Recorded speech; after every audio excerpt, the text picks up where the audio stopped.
The advice and opinions expressed by the host of Autism Live and her guests are meant solely as suggestion and should not be in any way construed as child-specific advice. The Center for Autism and Related Disorders advises working with a board-certified behavior analyst who has experience with autism before starting any intensive behavioral intervention. Any choices you make in determining your child's treatment are completely at your own discretion.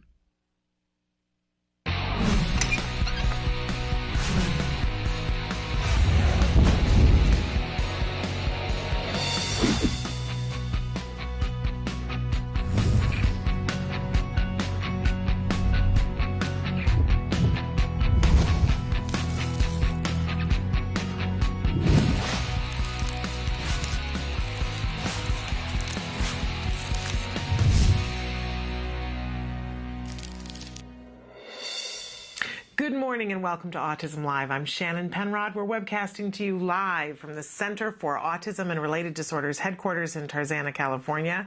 It's Friday. Did I say that with too much excitement in my voice? We were talking about this. This has been the wonkiest week of the world, and I know a lot of you are experiencing a lot of transitions that for many of us, children are going back to school. Some even went back to school this week. My child's going back to school next week. And others of you that aren't going back until the end of the month, you still feel it coming. The weather is slightly different, and everything around us, the light is slightly different, and the schedule is changing. And we wonder why our kids don't deal well with transitions. I don't know about you, but everything has just felt a little wonky this week. Because when things change, I guess we are creatures of habit. I had a friend explain to me that everything in nature changes constantly, and that man is the only thing in nature that fights for stasis. That is, as horrible as this moment might be, we fight frequently for it to stay the same. Don't know why that is, but we learn to get better at transitions, and we help our kids to get better at transitions, right? So having said that, we're going to be with you for the next 2 hours talking about autism from a 360-degree perspective, including talking about those transition times and all the things that it entails, the emotional aspect of it, the physical aspect of it, and the financial aspect of having someone in your family on the autism spectrum. This show is really designed to be interactive, whether you're a parent, teacher, practitioner working with a child on the spectrum, or you yourself are someone who is on the spectrum. We hope that you'll participate in this conversation with us. That's really what we're hoping for, is a conversation back and forth. So let's talk about some of the different ways that you can interact with us. Emily's going to show you some of the ways on the screen. I'm going to remind you that still this week, for probably the last week ever, there's only one place to watch us live. That's at www.autism-live.com. When you go there, you'll see a box, and the show plays 24 hours a day there, 7 days a week, and we interrupt that feed for 2 hours a day, Monday through Friday, to bring you a live show. And next to that box, the computer box, is a white box, which is your live feature that allows you to interact with us in real time. You type whatever you'd like there, hit enter, and it appears here on my screen. And when we do a live show, I'm able to interact with you and ask questions of the guests that we have here.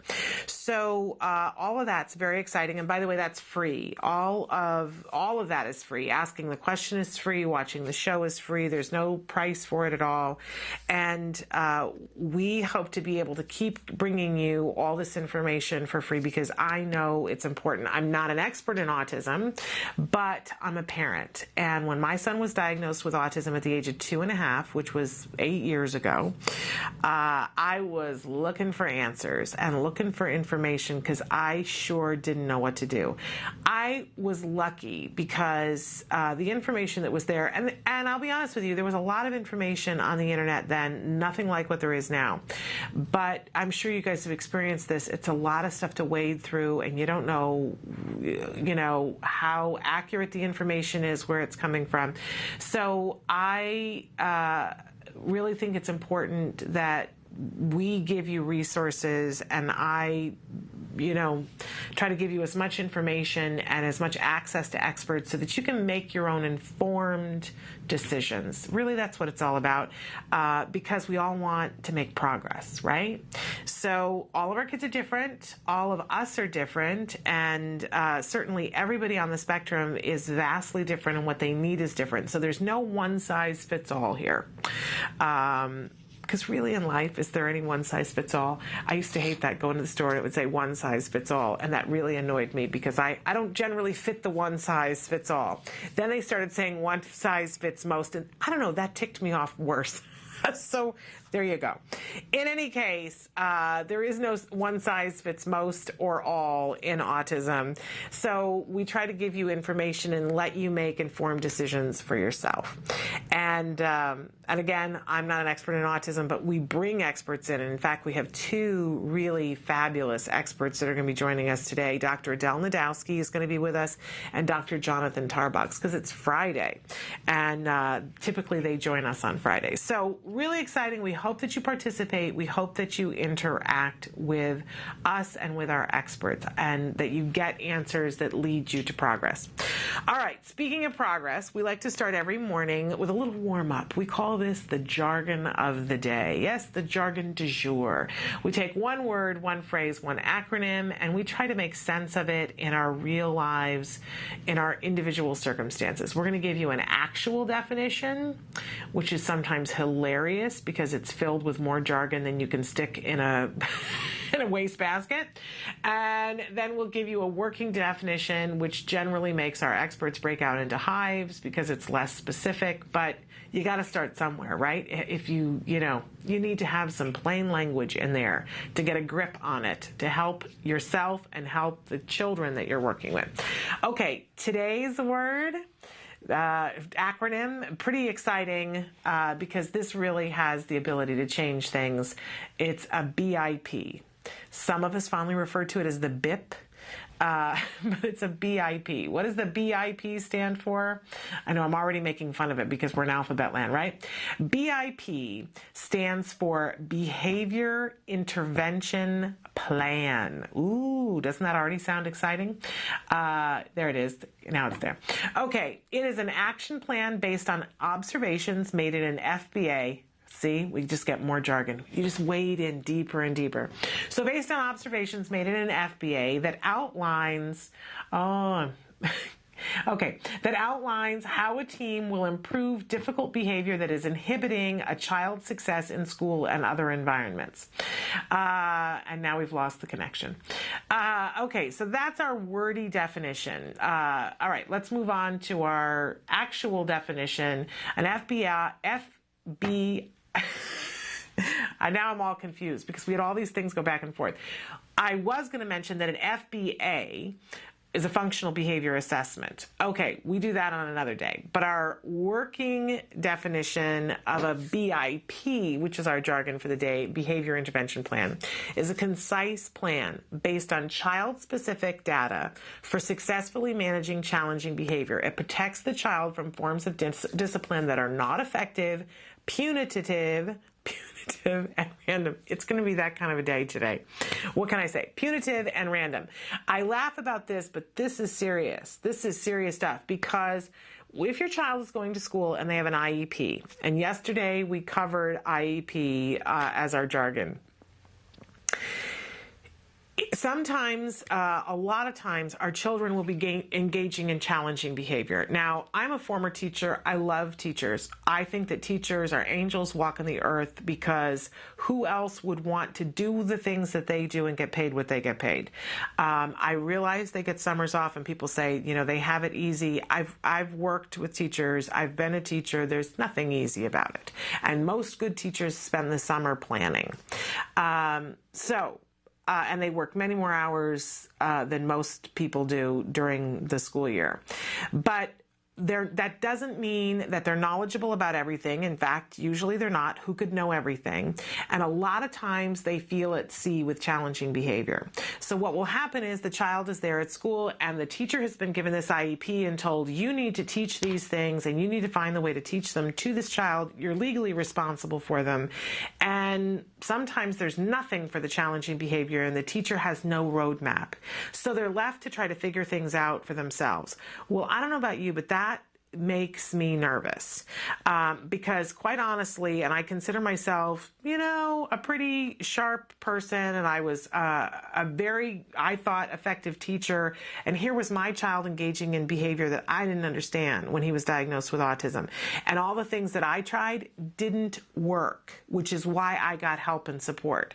So if we're just going to imagine that a teacher would miraculously know how to do something without help and support, I think that's a bad bet. I think it's a not fair bet for the child or for the teacher, right? So what we'll see is that sometimes teachers do things that are really not okay, right? Or they do things that are just really not effective. And we get a note as a parent home saying, well, Rebecca did this in class.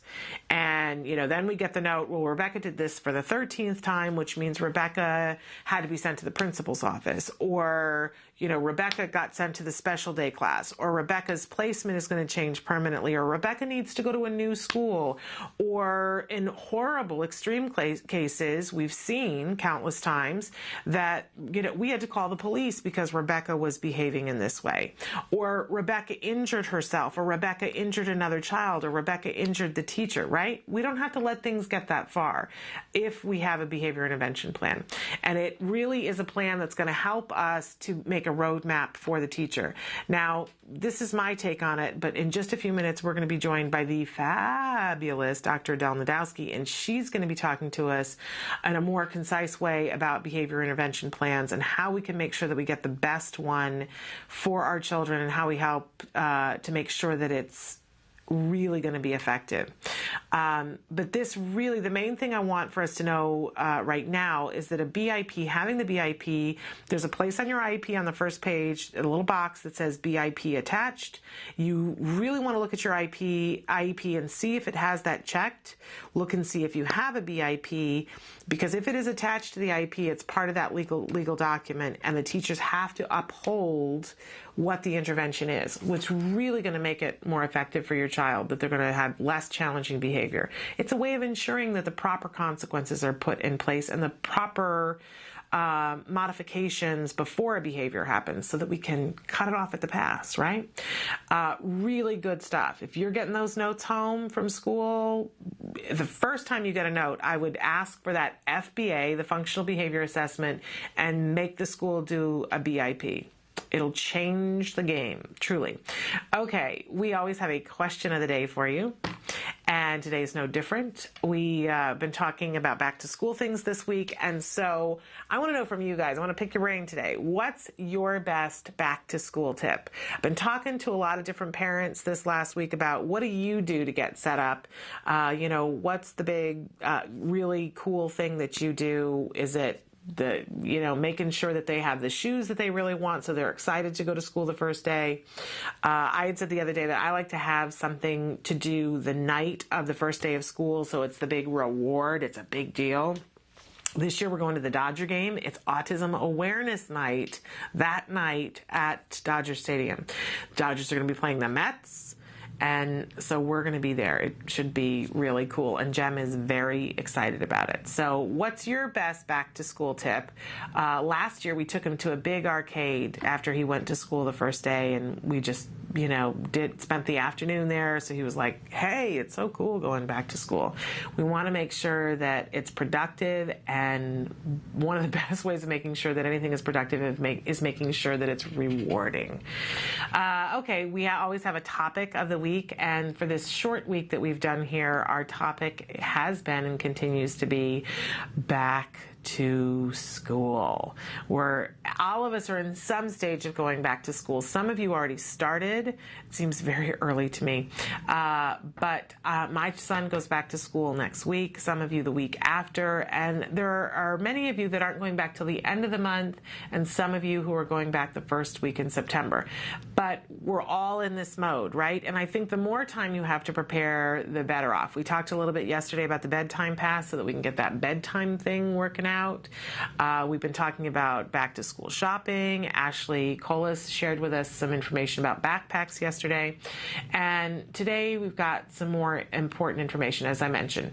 So let's look at the schedule. This morning we are going to be joined by Dr. Adel Najdowski, and she's going to be talking with us during her Real Progress segment more about BIPs from a true expert's point of view, and even how we can take control and help to build a BIP that is really scientifically effective, proven to be effective, and will get results. Gotta love that, right? Hopefully we'll have time for our funding tip because we try to do that on Friday. And then a little bit later on today, we're going to be joined by Dr. Jonathan Tarbox for Science Beat. We've got a couple of questions from you guys already that I want to specifically ask him about when kids obsess. We had one question about kids being obsessed with cell phones. And of course, we're going to provide the update about the young child who went missing on Wednesday, and unfortunately they recovered his body last night. Another sad story of another child with autism who wandered away and died. But Dr. Tarbox is going to be with us and talk about safety issues, because if we can prevent even one more child having this happen, it's worth the time, right? I'm excited to hear about this because this, these are not small children. This was an 11-year-old yesterday. Really hits close to home for me. I know it does for you as well. And so he's going to be giving us some really good tips for things that we can do to help keep our kids safe. There's nothing more important than that, right? Okay, we're going to take a break and come back with more of the show after these messages. Stick with us.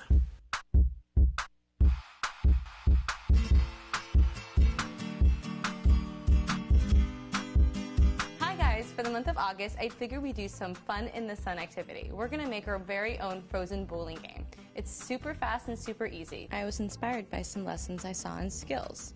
All right, so let's get to it. The materials you'll be needing are water, water bottles, balloon, and food coloring, which is always optional. First step you're going to do is make your bowling ball, since it'll have to freeze overnight. The first thing I'm going to do is take my balloon and put a few drops of food coloring in it. This is optional.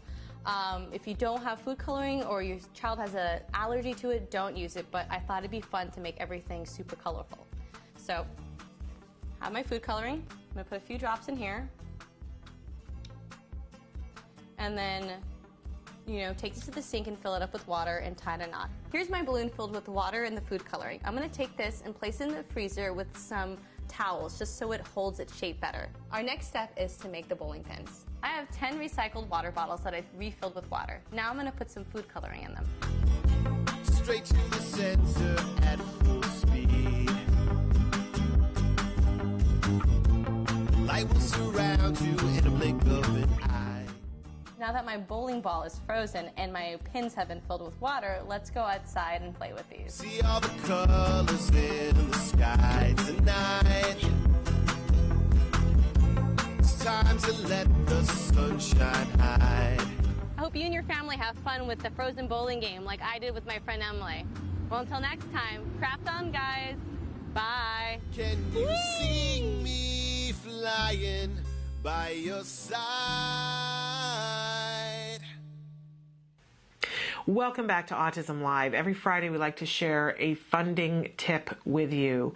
And it's been brought to my attention that with insurance changing on pretty much a daily basis, that there are still a lot of people who have a lot of questions about funding. So I wanted to take a second and go over insurance reform and give you kind of a path that is, there is, I said at the top of the show, there is no one size fits all, but sort of step-by-step that anybody can follow along, kind of like a decision tree. So let's assume that you have a child who's on the autism spectrum and you have a question, do I have insurance funding? Well, the first thing that you have to ask yourself is, do you have insurance, either through your employer or through your state? If you know for a fact that you have no health insurance in this moment in time, and there are many of you who are out there that are like that, the one thing I can tell you is that you are moving towards the end of 2013, which means that you should be right about now being offered or hearing about a plan, because by January 1st of 2014, you are going to have insurance or you're going to be fined. Now, different states have made different decisions about whether ABA will be covered in that exchange. You're going to want to go to your state's website and find out, if you have no insurance at all right now, what kinds, and there should be 3 plans that they offer, a good, better, best, and take a look at it. You want to get this in place and get an idea of which one you're going to want. Some states still haven't said how much it's going to cost, but if you're looking at it and you see that only the bronze plan offers ABA, that would be a little crazy if only the least expensive one did, but crazier things have been known to happen.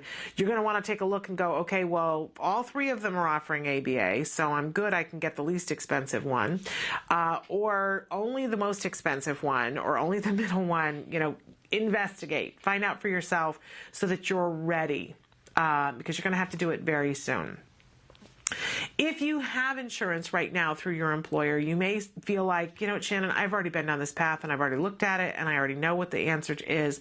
But if you haven't looked in the last month, I'm telling you, things have changed in the last month significantly. So I want to encourage you to do one of 2 things. Either make another pass of going to your HR professional person, the head of your HR, and putting the task on them.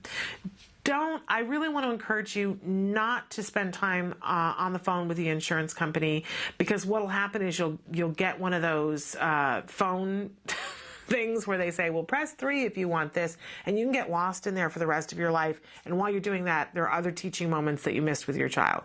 So, and I'm told by the experts that unless you know exactly what to say, it's not productive time. So either go to your HR person and say, look, I need you to find out for me, and I need you to get a definitive answer about, is my plan going to cover ABA, and judge whether or not you can trust that person, but really lay it on thick with them and say, here's the issue that we're having and I need to know.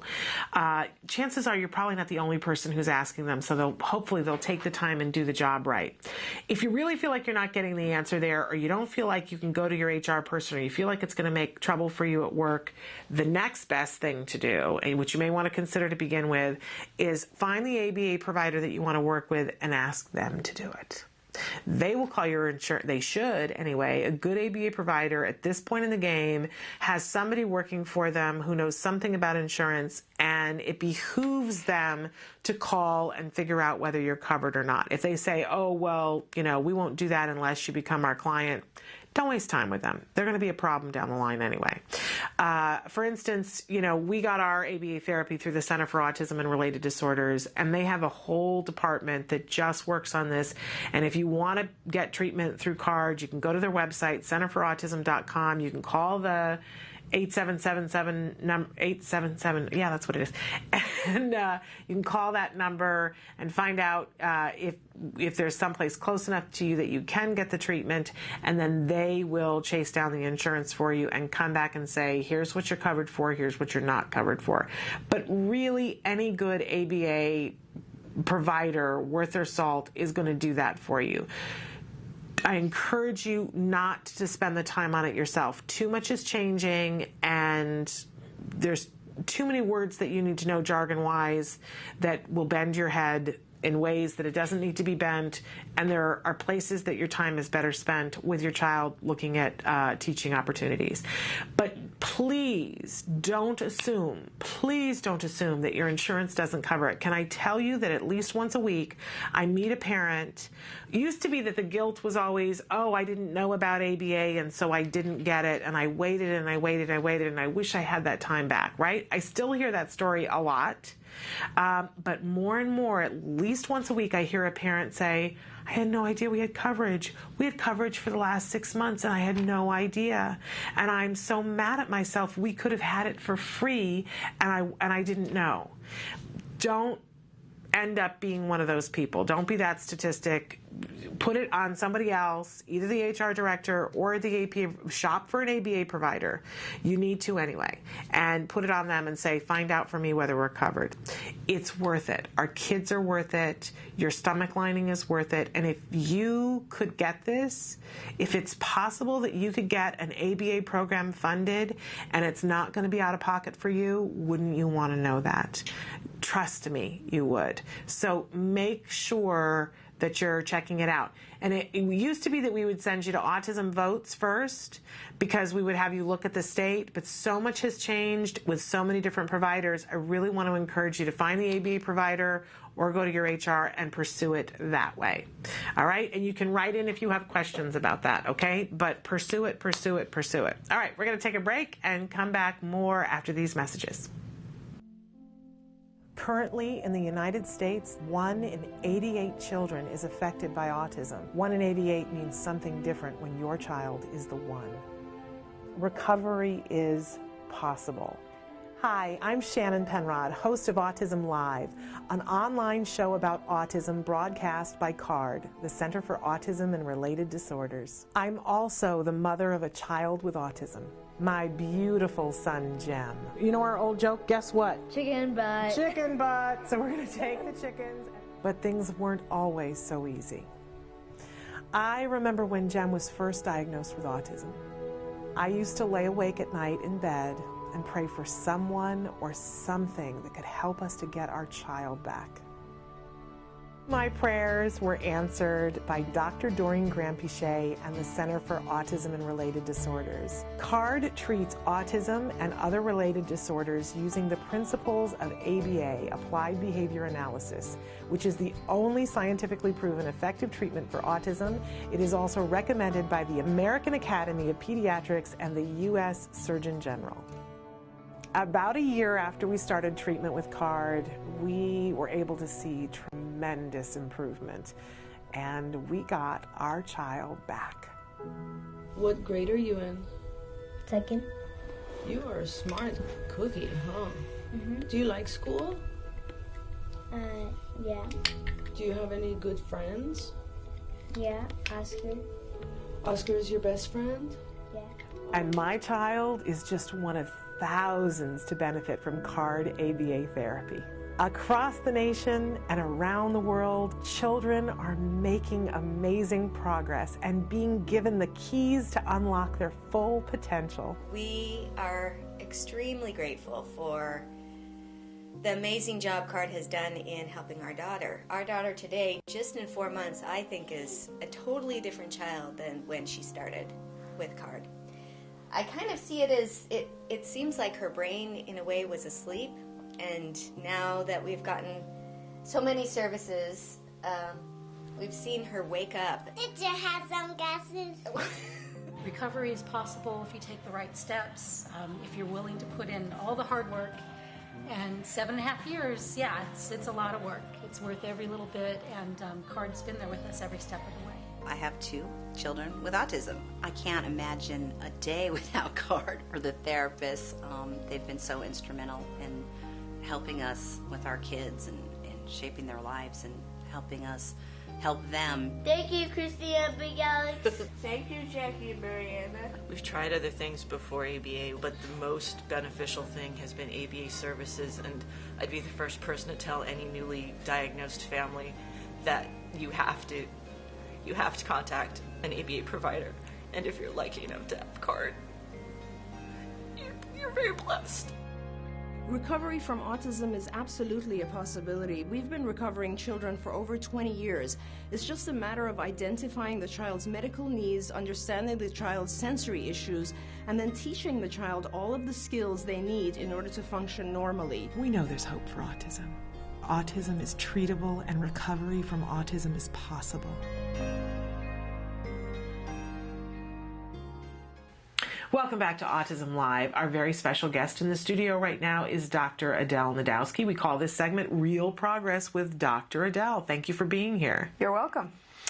I have asked Dr. Najdowski to talk to us today about BIPs. So give us the Reader's Digest version of what a BIP is, why it's important, and I know you've got an idea of how to support us in making great, effective BIPs.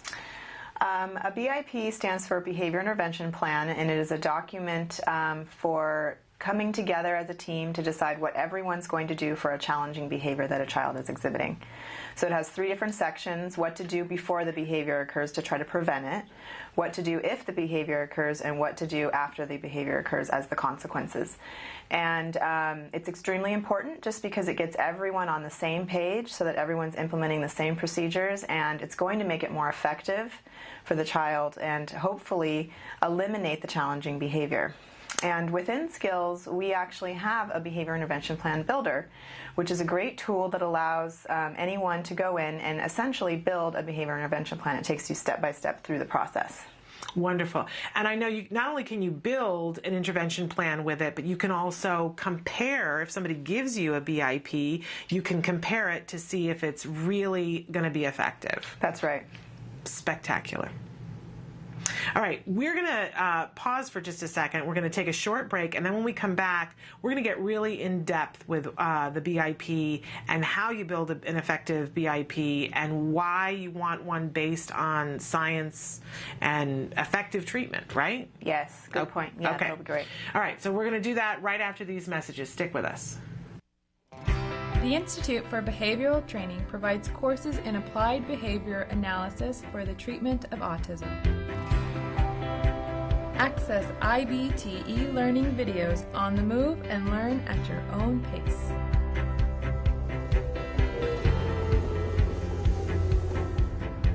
I'm going to talk a little bit about intensity. IBT e-learning makes any location your classroom on the go. So our objectives for today are to really learn what is autism and how is it diagnosed. Get professional guidance with IBT face-to-face training. IBT face-to-face training courses prepare you to effectively implement ABA-based interventions. Choose between small group and one-to-one instruction. Earn BCBA supervision hours via one-to-one video conferencing. So I had a chance to review your BIP today. You know what? It looked really good. You did a good job with it. IBT continuing education courses. Earn credit through webinars, conferences, article reviews, and e-learning videos. You can learn more at ibehavioraltraining.com. IBT, 360 degrees of ABA training. Welcome back to Autism Live. It's Friday, and I'm going to just admit that I'm having a little trouble speaking today. I'm renting these lips, but I'm here right now with Dr. Adel Najdowski, and I'm trying to keep it serious because this is a pretty serious topic that we're talking about today, BIPs, and yes. And our kids are and their safety at school is really important, and the BIP really goes to safety. Yes, definitely. Tell us why. Why is it so important that we have this document in place? Well, think about the things we've been hearing on the news, and it's been going on for a while, and it seems like about once every couple months you hear a story of a child who was either locked in a closet or put in a box or something, and this must be happening because people don't know what they're supposed to do. They're literally at their wits' end, and they're done. They have no solutions, nothing in their toolbox. Yeah. And so if we have a BIP in place, it's based off of evidence-based practices of what we know works for an individual type of behavior, okay, based on what the reason is for that behavior. And if that document's in place and everyone on the team is trained to implement it properly, then we know that we have put together a plan in advance of what we're going to do and the child is going to be safe. When we're not prepared and we don't have something in place in advance, that's when we start shooting from the hip and people start acting more on emotions as opposed to what we know would work, essentially. Yeah, think about it. If we were going to never have a fire drill and never create a plan for what we were going to do in a fire drill, what would happen when an actual fire happened? There'd be pandemonium. Yeah. And unfortunately, our kids, when they have a meltdown or they engage in challenging behavior, that's what happens if there is no plan. Pandemonium. The child who had his ears pinched to the point that they were bruised because the substitute teacher didn't have a plan for what to do when he was misbehaving. So super duper important that we have that BIP. But I was saying too before that a lot of times we hear parents who'll say, oh, well, I got a note saying, my child's hitting, or my child's doing this, or my child's doing that.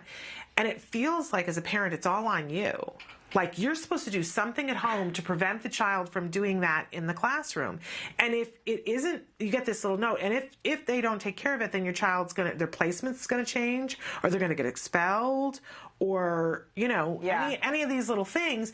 And in fact, that really isn't what should be happening. If the child's engaging in that challenging behavior, somebody should be stepping it up, saying we should do an FBA and then make a BIP. Yeah, that's a very good point. I have 2 kids of my own. They don't have autism, but one of them, when he was in preschool, was the type of child that didn't necessarily respect authority. So like when the teachers would tell him to do something, he didn't necessarily think he had to, and he would do different behaviors. And every single day, I'm not kidding you, when I would pick him up, they would just list off all the things he did wrong that day.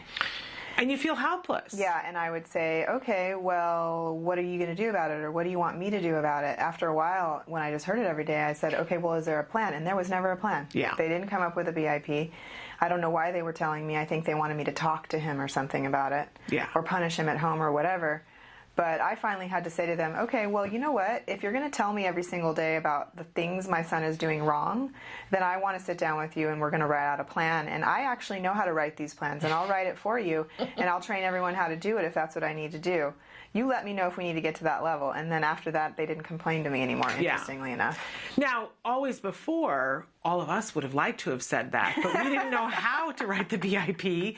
We didn't know how to implement it or train the staff. But because of who you are, and I think maybe because you went through that, you've given us some of those tools in skills. Yeah. So tell us about what the BIP Builder does, and then I'm going to wax poetic about it for a while. Okay. Because I love Sounds good. The BIP Builder is a tool within the skills program, and it's very easy to use, which is nice. It's basically just asks you questions about the behavior, and it assumes already that there has been a functional behavioral assessment implemented.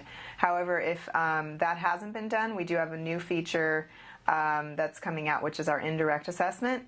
And this is where it asks some questions of you about the behavior, like when does it occur and those kind of things. And it helps to hypothesize the function of the behavior. If this all sounds like gobbledygook, all I'm saying is that by function we mean like why is the child doing it? Yeah. And there's usually just a few reasons why our children do things. But we have to back up and say there is always a reason. Yeah. I mean, I think sometimes as parents and even as teachers, a child's doing something and you go, why are they engaging in this really random thing? Why, your child's flapping or they're lining up cars and you go, okay, that's just autism. But there is a function for all of these behaviors. Yeah. There's a reason. There's nothing random. Exactly. So, and that's kind of interesting, isn't it? Isn't it? It's empowering to know that, because I think we feel like, oh, okay, it's just autism. My child is just going to do that. There's nothing I can do about it. Let's all throw our hands up and then what? We're not going to sing Kumbaya, right? Because it's not a happy moment when you're in that spot, right? But knowing, okay, there's a reason for it, and then once we figure out the reason, then we can come up with a plan to change it. Right. Empowerment. So if you don't know the reason, the indirect assessment needs to be done, or some other functional behavioral assessment. It doesn't have to be the one that is offered in skills. Then you do the Behavior Intervention Plan Builder, and it asks you, after you've told it what function it is, it asks you different components and whether or not you want to include it in the treatment plan, or the BIP. And it defines them. It has like a paragraph for each one that you read and explains what it is exactly, so you know what you're signing up for. And then you basically just say yes or no to the different questions, and then by the time you're done, and there's not a lot of questions, it's like 10 or less kind of thing, then you have a BIP that's completely filled in with a few different blanks for you to put in specifics. Yeah. So the BIP that it produces will have a section on what you should do prior to the behavior in order to try to prevent it from even happening. So, for example, if we know a child's doing something for attention, then an antecedent, something we can do prior to that would be maybe provide them free attention every certain time frame. And you can determine that based on how often are they acting out. So if they're like pinching people, let's say, to get attention, you might even just want to see how often do they pinch. Is it every 5 minutes? Okay, well then to prevent it, we're going to provide attention every 4 minutes. And one of the things that I love is that when you go in and you put in the function of the behavior, first of all, that's an education in and of itself. You know, it asks you what is the behavior, and it lists like every challenging behavior, and you feel better about life in general because you go, I'm not alone. I am not alone. When you see some random behaviors on there. And you go, okay, well, he's not doing that. Okay, life isn't as horrible as it was a few minutes ago. You go, but clearly somebody else is having to do that. I never thought about that before. Well, but it that's takes kind a of a good parent to point. look at it that way. And then, so then you got the behavior, and then it goes down to, and it starts on the what do you want to do beforehand. And once you put in the behavior, if you put in the behavior and you put in the function of the behavior, and you said, you know, my child is kicking, and the function of the behavior is attention, then it gives you suggestions based on science-based data, it's all evidence-based practices. Evidence-based practice. I can't talk today. And it'll say, you know, would you like to do this? This has been shown to be effective. If you start to put one in that isn't as effective, it'll say, this has not been shown to be effective for this. You know, it gives you little warnings. It kind of guides you through. Yeah, and also when it was developed, not only was it determined that everything in there would be function-based, so making sure that we're only providing interventions that have been shown to be effective for that particular function of behavior, evidence-based, so not using anything like random that we don't know necessarily works. But also we tried to stay away from punishment-based procedures as much as possible. So everything in there is reinforcement-based and more positive. The worst thing you're going to see in there is response blocking, which is basically like blocking the behavior from occurring. And usually it's only in there if the behavior is dangerous for the child, and we're trying to block them from like hitting their head and hurting themselves or something. Right. So, but anyway, it will guide you through questions, and the questions they start with like things you can do prior to the behavior, what you're going to do when the behavior happens, and what you're going to do after the behavior. There has to be consequences always too. Yeah. And then it's all filled out, and you follow it. And there's little blanks for you to fill in specific information, like it'll say something like maybe one of the options is, let's say if the child's engaging in behavior to escape from a task or something, then one of the options you choose that you want as a intervention component is you're going to do demand fading, which basically means you're going to start with almost no demands on the child, so you're not going to really ask them to do much, because when you ask them to do stuff, they try to escape. And then you're going to provide lots of reinforcement for that, and you're going to teach up other alternative responses, like maybe asking for a break or these other things. And then you're going to slowly increase the amount of demands that you're providing. Well, it might have a blank in there where it says, like, by how many demands would you like to increase it, and stuff like that. So it allows you to customize, basically. Yeah. And at any point, you can rewrite different sections. You can add your own text boxes or whatever you want to do. It's really amazing. And I want to tell two quick stories of like before I had access to this and after I had access to this. Two different IEP meetings that I had. The first one when my son was in kindergarten, and he was engaging in a behavior that every time he needed to write, all bedlam would break loose, right? He would throw his pencil on the floor, he'd be underneath the desk, doing everything he could to escape it because he didn't like writing. And so the FBA had been done by the school, and we were going to all sit together, the team, to come up with the intervention plan. It took 3 meetings, a total of 6 hours. I'm not kidding you. The BIP builder can produce something in a few minutes, like 5 minutes. And I, at one point, put my head down on a computer and was banging my head on the desk because it was 7 people at this meeting. I'm not kidding you. And all of those people were, yes, I personally needed a BIP. For your head banging. For my head banging. I just got it. But I think the function of that behavior was you wanted out. Yes, it was escape. The same thing my child was doing. I wonder who taught it to him.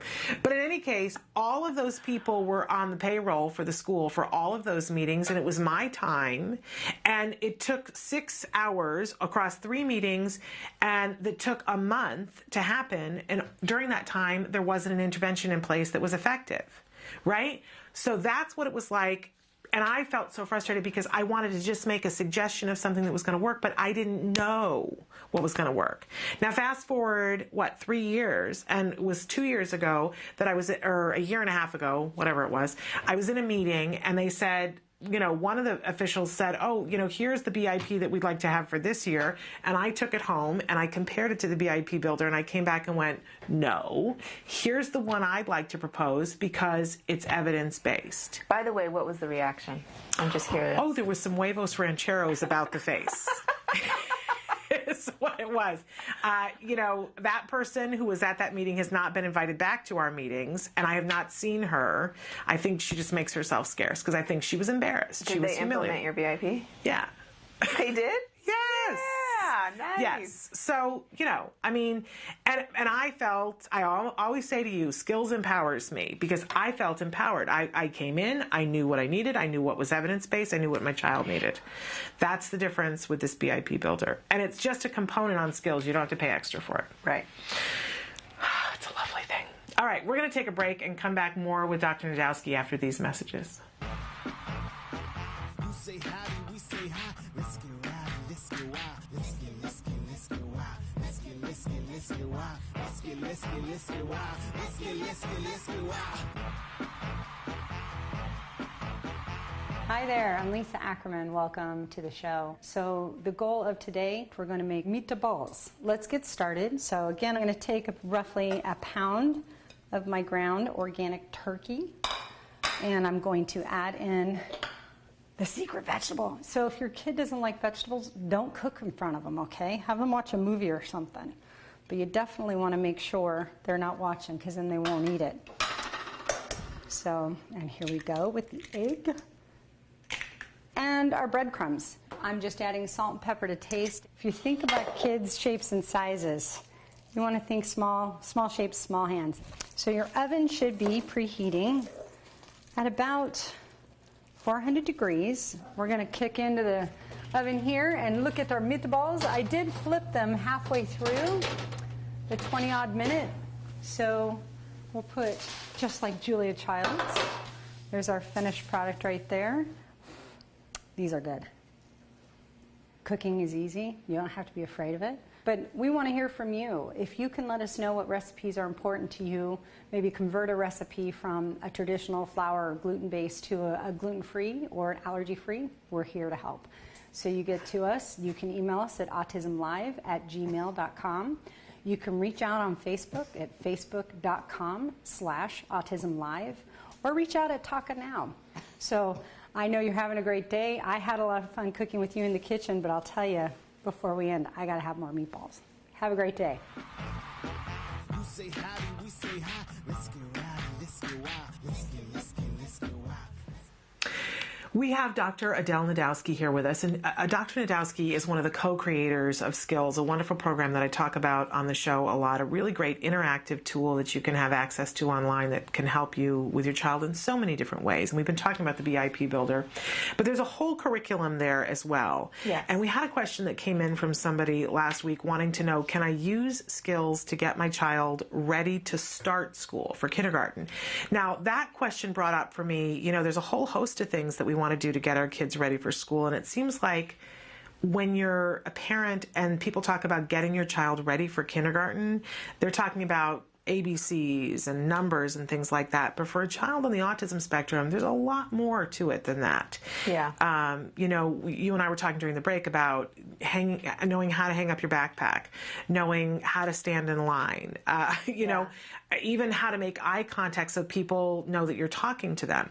And it occurs to me, though, that Skills might be effective at teaching all of those things. Oh, yeah. Okay, all talk these to us different about that. things are definitely included in Skills. Everything that you would need for school, from learning to share with your peers, how to get along with them, getting ready for PE,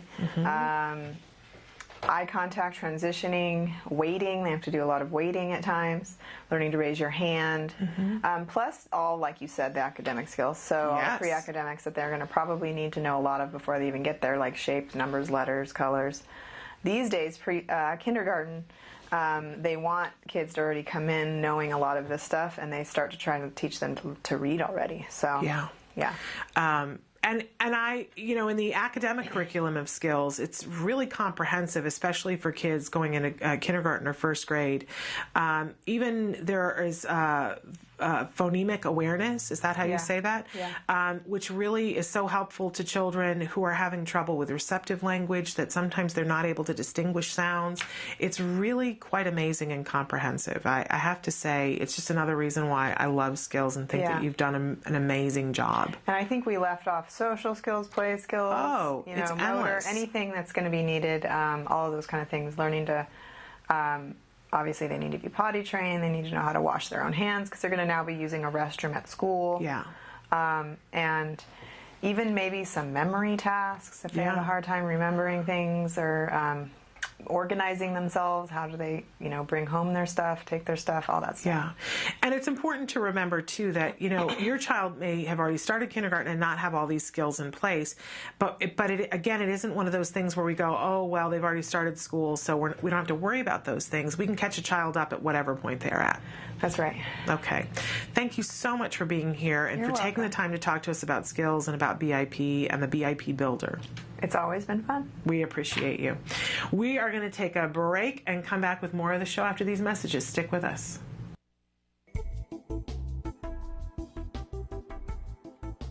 Skills is an online program that provides assessment, curriculum, positive behavior support planning for challenging behavior, and progress tracking, and it does this all in one place. The skills assessment and curriculum addresses 8 areas of development, which even includes advanced higher level areas such as executive functions and cognition, which pretty much makes skills the only ABA-based set of curricula for teaching more complex skills, things like problem solving, planning, self-management, perspective taking, and even inferring and predicting others' private events. Skills is a 4-step system. Step 1 is to add the child to your account. Step 2 is to start assessment. The skills assessment is the only ABA-based assessment with psychometric research demonstrating the language subscale to have excellent reliability. Every area of human functioning and typical child development from infancy to adolescence was researched, making the skills assessment the most comprehensive of its kind in the world, and we're quite proud of that. Skills is easy to use. Simply click Start Assessment and begin answering questions. Or simply type in a keyword, find specific activities to assess, and add activities to treatment. Step 3. Choose activities. Once you've completed the assessment, Skills selects from a pool of 4,000 activities categorized by age, level, and skill type to provide you with exactly those activities each child needs. Start by choosing a curriculum, then a lesson, and finally an activity. Click the information icon to view prerequisites, ages in which targets develop, examples, and IEP goals. Click the video icon to watch a short video. Once you've identified an activity you want to teach, adding activities to treatment is a snap. Step 4. Start treatment. Here you can access customizable activity lesson details, add your own customized targets and exemplars, and edit an activity status such as introducing or mastering it.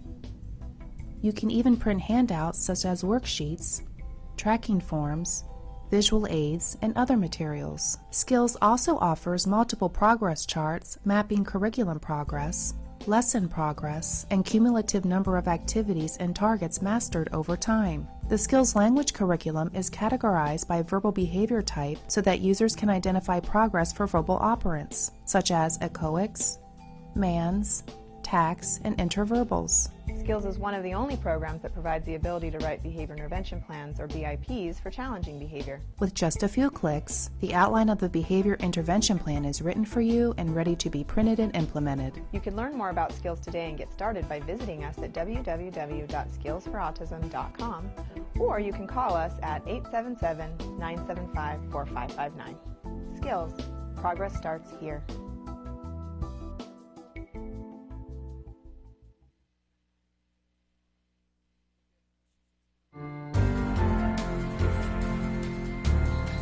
There's been another new study about optimal outcomes, and I wanted to know, what are your thoughts on recovery? Do you think it's possible? Do you believe in recovery from autism? On recovery, you learn how to adapt. I mean, I've had a lot of experimental brain scans done, and I have found things that are definitely abnormal. I have an enlarged left ventricle that's definitely abnormal.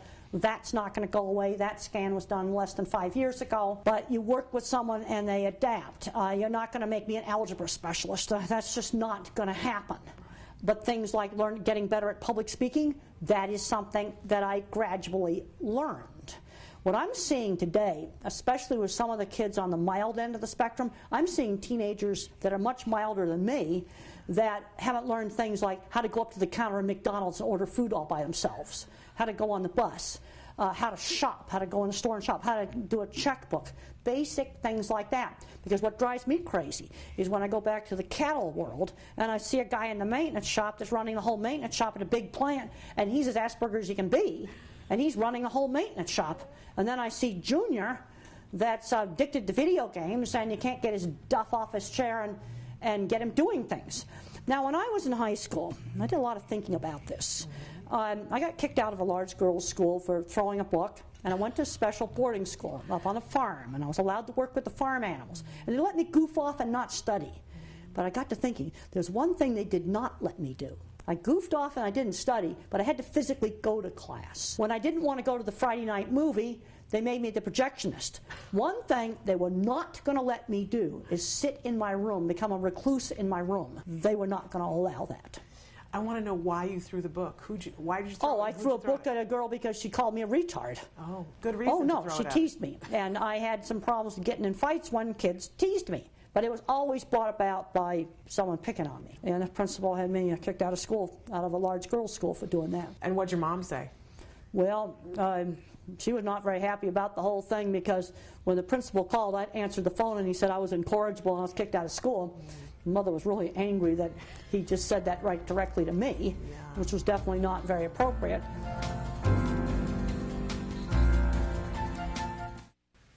That, of course, is the amazing Temple Grandin. Temple is going to be the keynote speaker at an event this weekend in Pasadena, California. It's the annual Autism and Asperger's Back to School event that they hold in Pasadena. And so if you are in the Los Angeles area and would like to attend that, I believe you can still get tickets.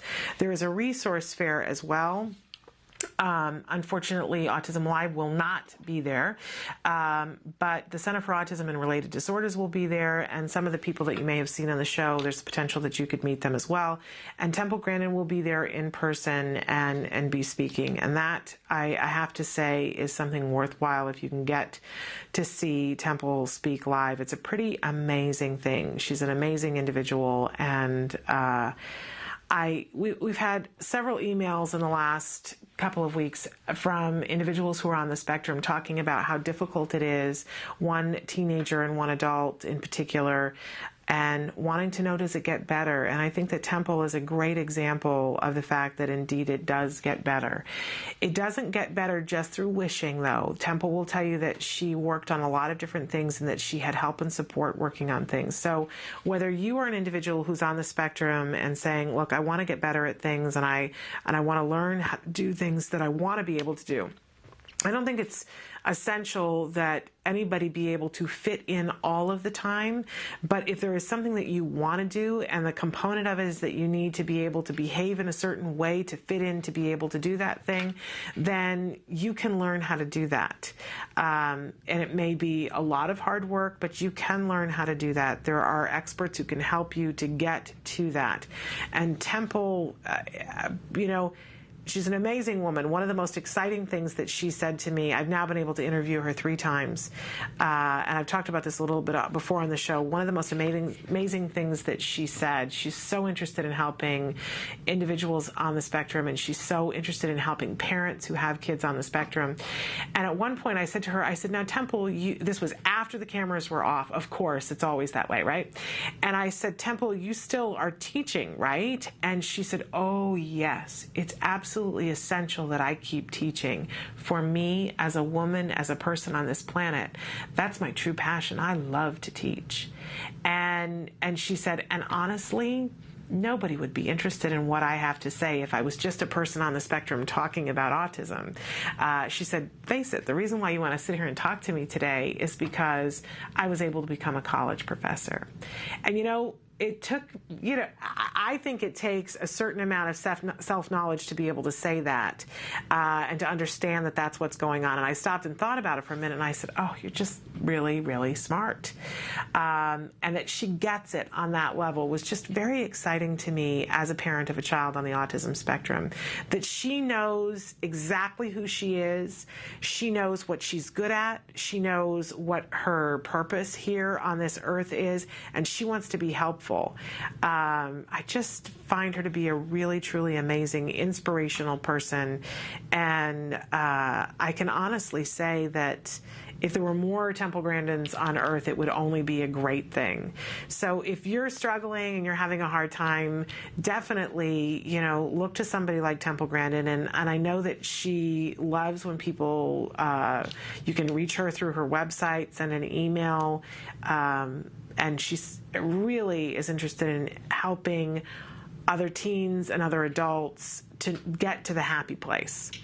So reach out if you need to, but remember, it does get better with work. That's true for all of us, I think. So it's time now for us to go to the A Word. This is an amazing documentary, ongoing documentary being made here at the Center for Autism and Related Disorders. At this point in the series, they're following a little boy, Jack Riley, who was diagnosed with autism at the age of 2. And at this point in the series, Jack has started going to school. He's going to preschool. He's a big brother now. His world has expanded in so many different ways. His mom is still looking to find the teaching opportunities, because even though he has made great progress and he's speaking and he's interacting and he's interested in people as much, if not more than things, which is really an amazing and miraculous thing to have happen, he still isn't done. And I think this goes right to that example about a lot of times people think one of two things about ABA. They think it either has to be intensive ABA is your whole life. I know that we're having an issue right now with the governor of the state of California where he thinks that if we give ABA to kids, we're going to end up having to pay that check for their whole lives. Oh no, Governor Brown, that's not the case. For most kids, it's a 3 to 4 year proposition of intensive ABA. And the second 2 years is much less intense than the first 2 years. So, but by that same token, what we hear is from a lot of parents saying, well, I tried it for a week, or I tried it for a month, or we tried it for 6 months. We didn't get the results that we wanted. No, because the prescription is longer than that.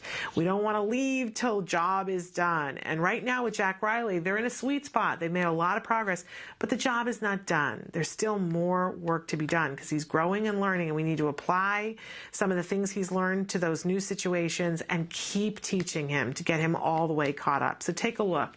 This is the A Word. I know a cute little blue-eyed boy, and his name is Jack. Jack Riley. He got a big, warm, blue-eyed soul that makes your heart beat fast. Oh, she has that picture from Halloween. I want to see it. He looks so cute as Angry Bird. Oh, you want to see? Yeah. We've had a statement. Have you seen that one? No, Oh, no. okay. So I say a statement, and he has to say a similar statement to what I said. So what we're targeting right now is I have and I see.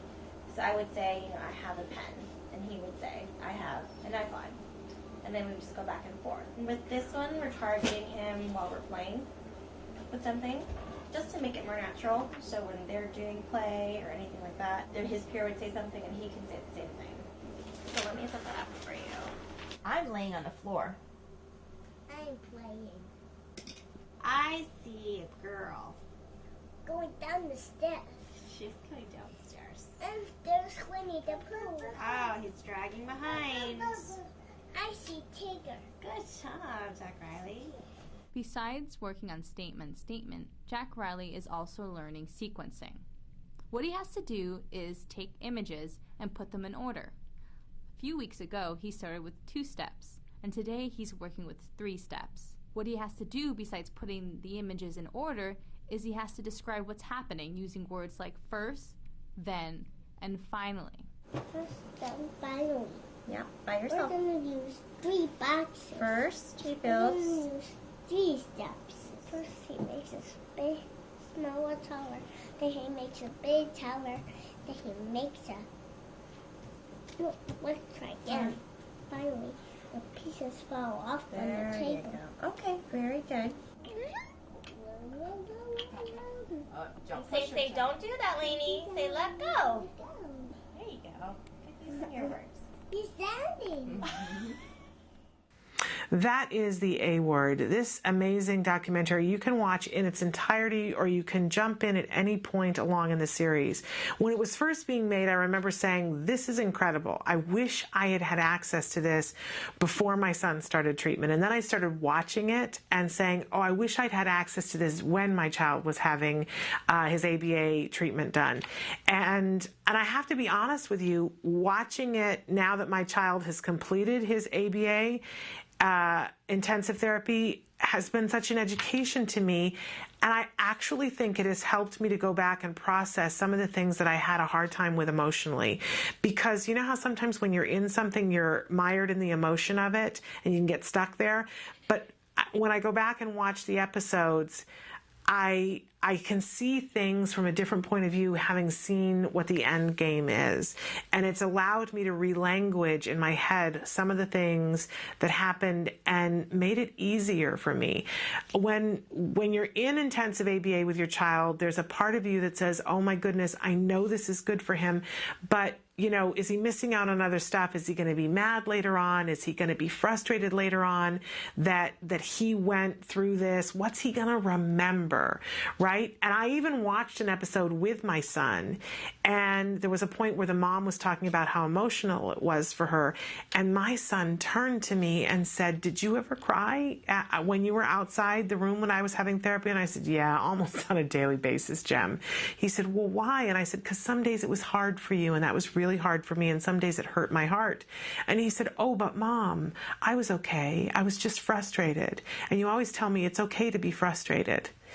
And you know, in that moment, it was a full circle moment, because I always prayed for a time when my son would be able to tell me what he was feeling then. And really the A Word gave that to us, that it gave us a platform in which to talk about things.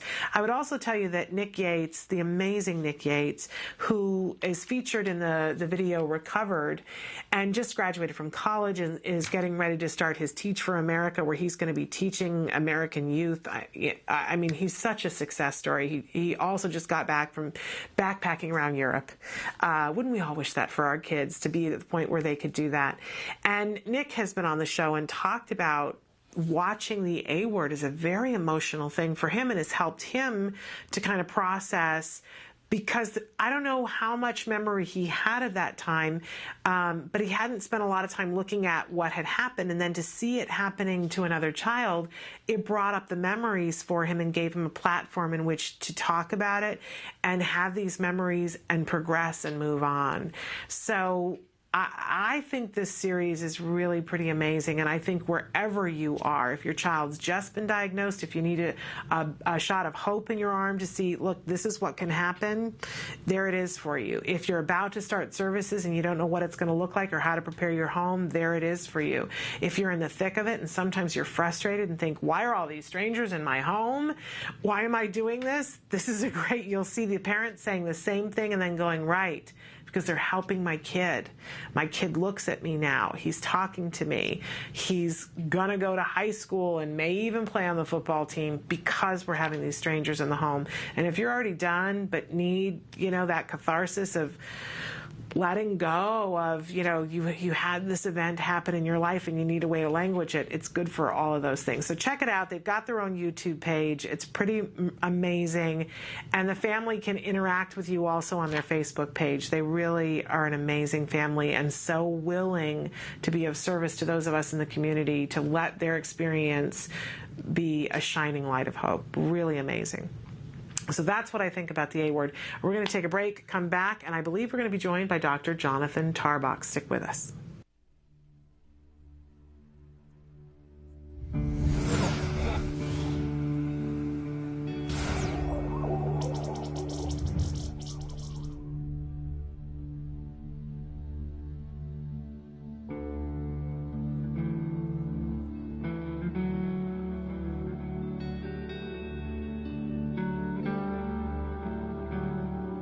Our twins, Justin and Jessica, were premature babies.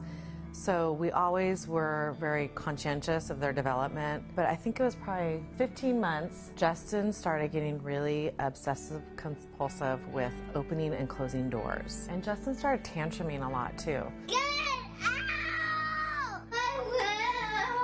These would be major tantrums that were just completely debilitating to the family. Having to take him out of the house, put him in the car, drive around, just to calm him down. I remember a breaking point and just thinking, you know what, we got to do something. This is not right. Once we were on the track to getting a diagnosis for autism, we started sharing that with our close friends and family. It just so happens that somebody from our older daughter's private school called us out of the blue. She introduced herself and she says, I know that recovery is possible. Those words so early in our journey were a guiding force for us. As we got more educated in knowing what is effective therapies for kids with autism, we realized quality ABA is vital to that progress. That's where we decided that CARD was the right provider for us and for our son. Justin responded very well to therapy. The behaviors were tracked, and we saw that what was being instituted was working. Justin, what are you doing? I'm coloring. You are coloring. Good for you.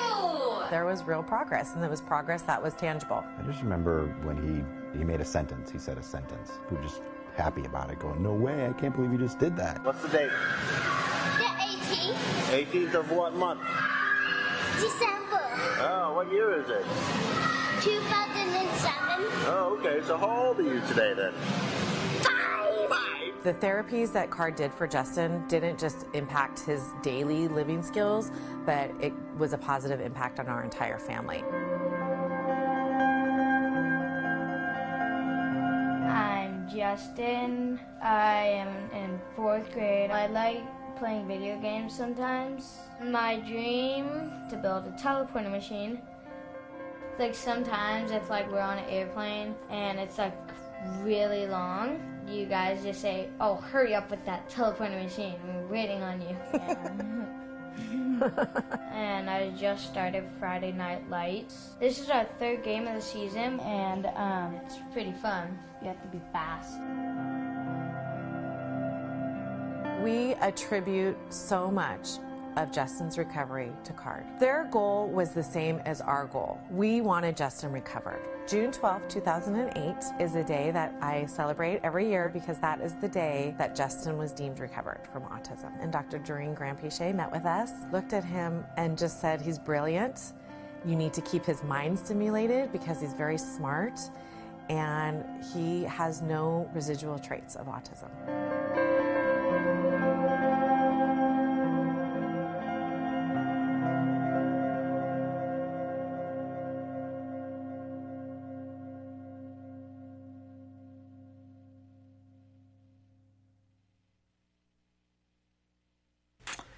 Welcome back to Autism Live. Joining us in the studio right now is Dr. Jonathan Tarbox. So thrilled to have you here. Good to be here. I want to remind everybody that you are the head of research and development at the Center for Autism and Related Disorders and the director of the Autism Research Group, a really important nonprofit organization that I'm going to let you tell us what the mission of ARG is. Sure. So the mission of ARG is to do research that makes a real-life difference in families living with autism.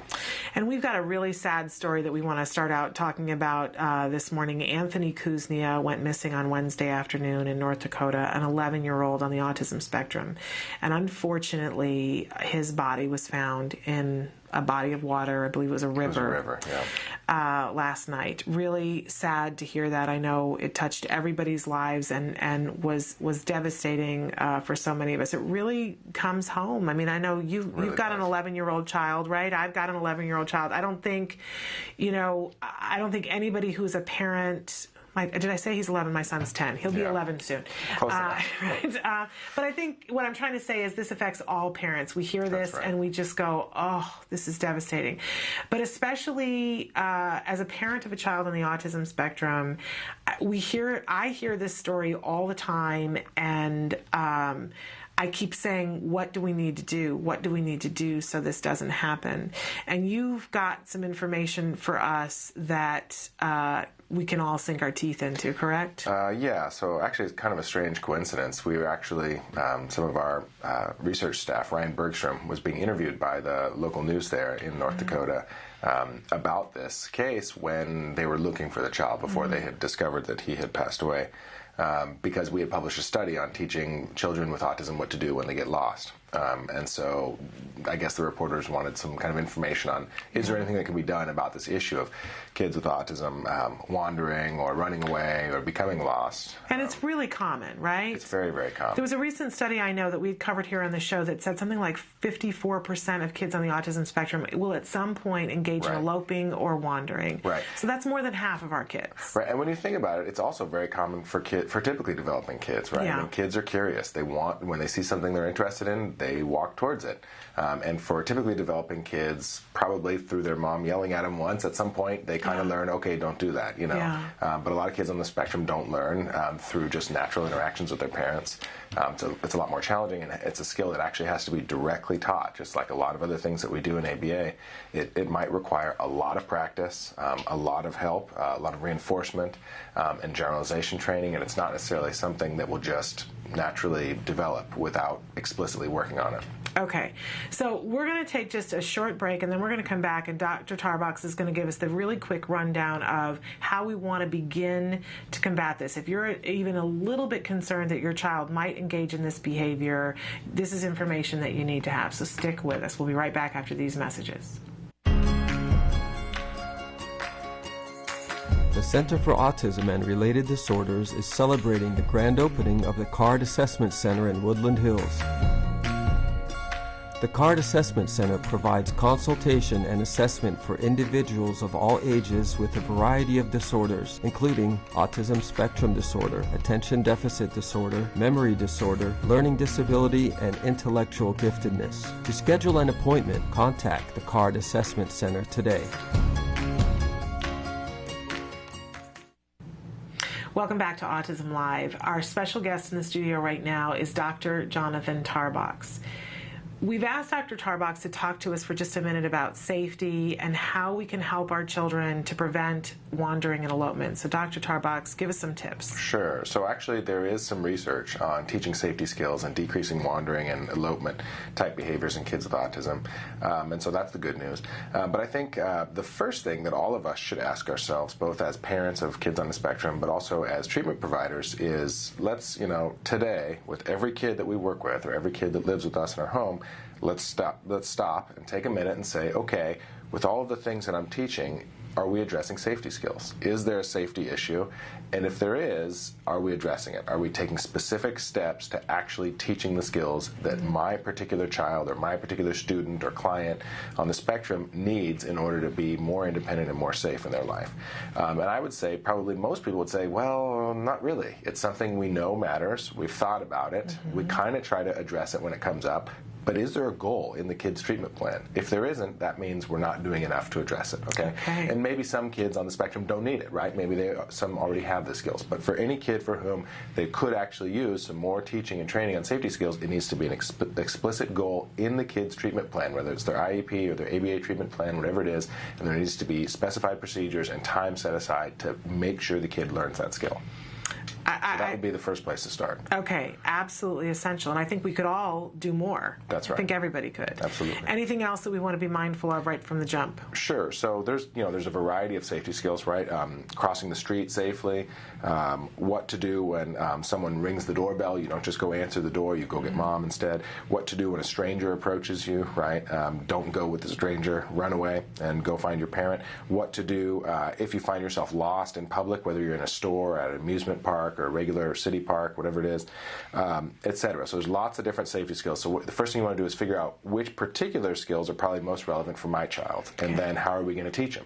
And the good news is good old-fashioned ABA teaching procedures work great for safety skills. And so we've actually done some research on this. It works great. What you do is repeated practice, just like everything else. Anytime you want to learn something and get good at it, repeated practice, prompting, that means giving the kid help so that they can be successful, right? Mm-hmm. So you set up the scenario, you give them help so they can be successful, and then you need to reward the behavior. You need to motivate the kid to try hard in the learning environment.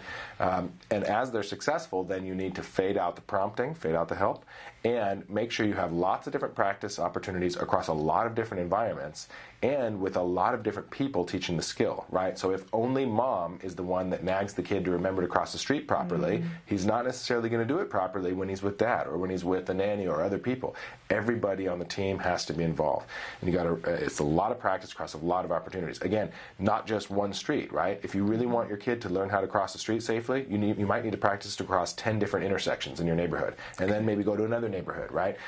Stop signs versus traffic lights. You might need to explicitly practice all of these different scenarios until you see your child able to do it independently without you reminding them at a new location that they've never been trained at. That's when you know you're done. Okay, now if people have more questions and they want to see some of the research that you guys have done on safety, where can they go? So they can email me, j.tarbox@centerforautism.com, Okay. and I'd be happy to forward them some research articles that show different methods for teaching safety skills.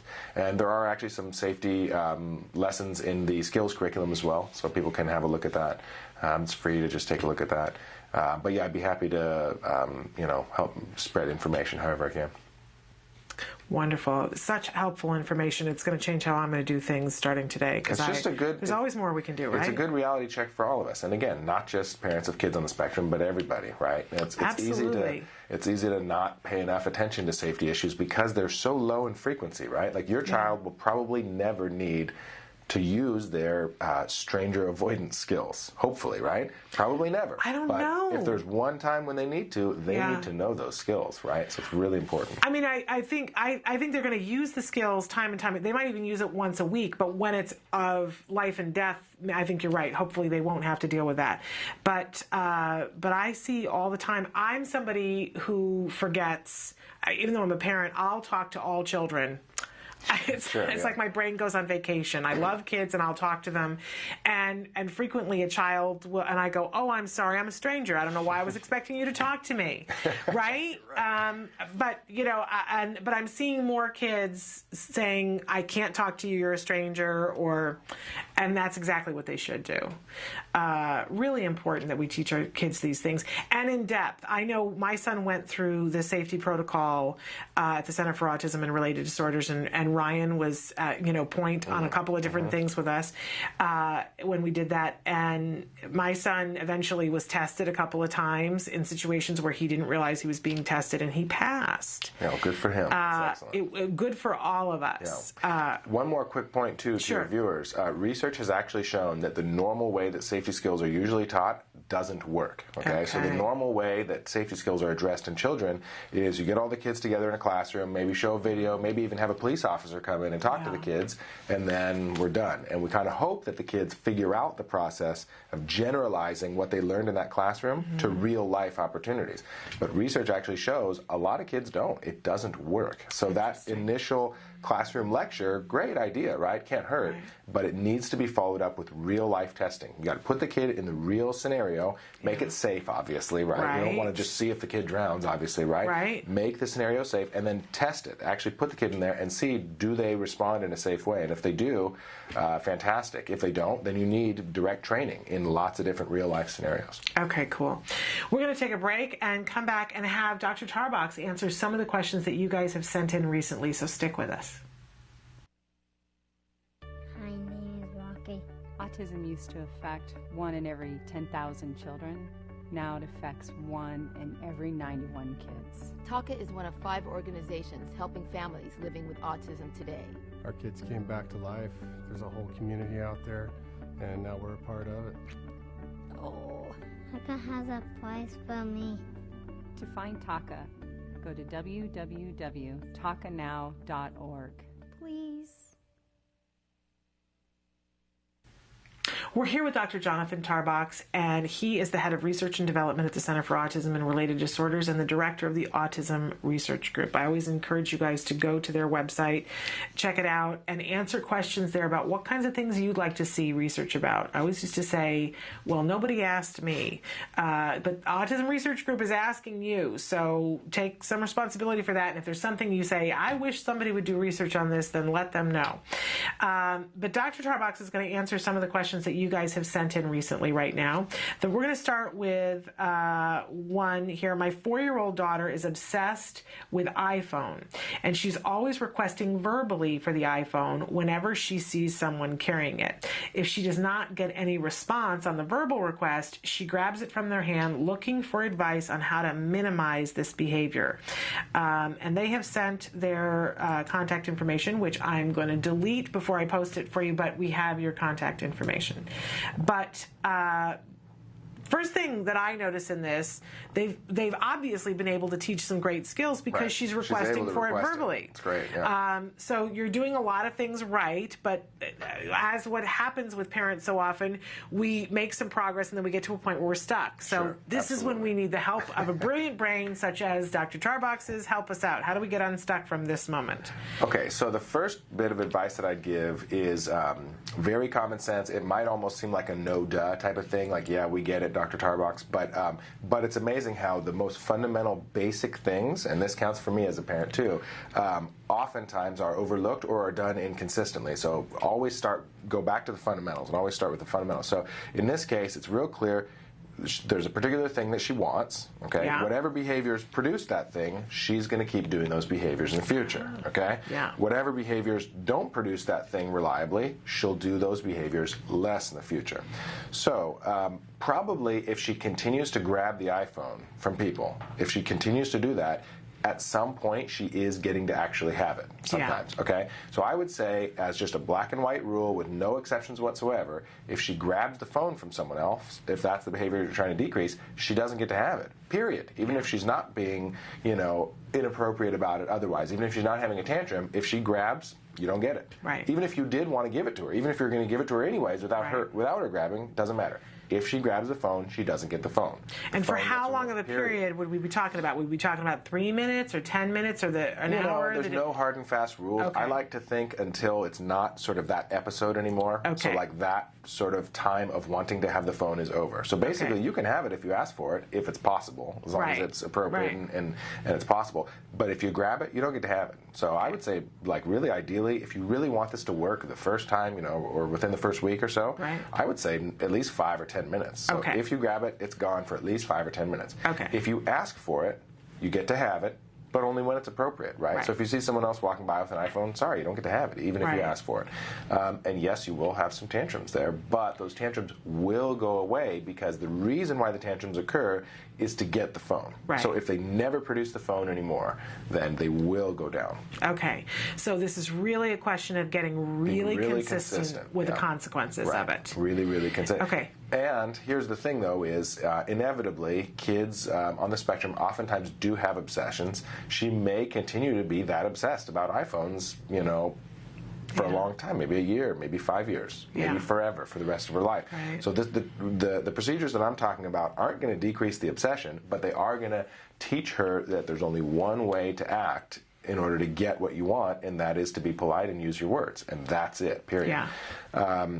Another way to maybe help her deal with the obsession a little bit better is to have very clear and visually displayed signals about when she can have the iPhone and when she can't. So some kind of schedule or some kind of, other thing, when she's wearing a bracelet that's a particular color, that's when she gets to have the iPhone. Okay. When the iPhone's done, the bracelet comes off. So it's very, very clear, very black and white. Because probably what I see a lot is kids on the spectrum, they kind of think and worry about whether or not they get to have the thing that they're obsessed with, right? And so they're going to continue to obsess until they've got that figured out, right? Yeah. But if it's black and and white that, look, it's not iPhone time because you're not wearing the bracelet or because the schedule doesn't say so or whatever the rules are, be real clear and consistent. That will actually help decrease the anxiety, because then the kid can talk to themselves, think to themselves, oh, okay, it's not iPhone time. I want it to be iPhone time, but it's not. So there's no point in me obsessing and stressing over because I'm not going to get it. Yeah.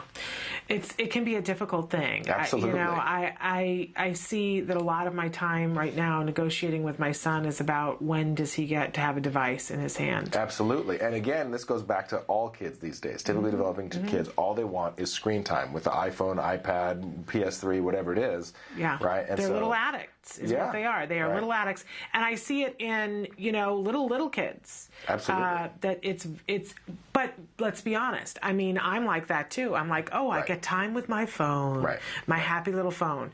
What did we do before that? Right? Talk to each other? Yes, what a strange thing. Before we get on our phone and look up everything under the sun. I haven't seen a library in 2 years. Right. It's tragic. Yeah. But I think that these are all really great tips, Dr. Tarbox, about making sure that the consequence. I love the idea of the bracelet, that this signals it's time. It gives a real clear visual indication of when the rules are in effect. So it's simple. There's nothing to worry about. But you do have to be consistent with it, because if you ever allow them to have the thing when the bracelet isn't on, then it's, forget the whole thing. Right. Then you're messing with the whole system. Right. Yeah, you got to be black and white with it. Yeah. Okay. Absolutely. One more quick tip. When you first start to increase the consistency, it's not going to feel natural to you. It is going to hurt a little bit inside of you. It is going to feel uncomfortable, and you are going to feel bad. I mean, that's just how it works. If you want the child's behavior to change, your behavior has to change. And anytime we make a significant behavior change, all of us as adults, it hurts a little bit. It's hard. There's a reason why we're doing what we're doing, because it's comfortable for us to do that. There's the rub.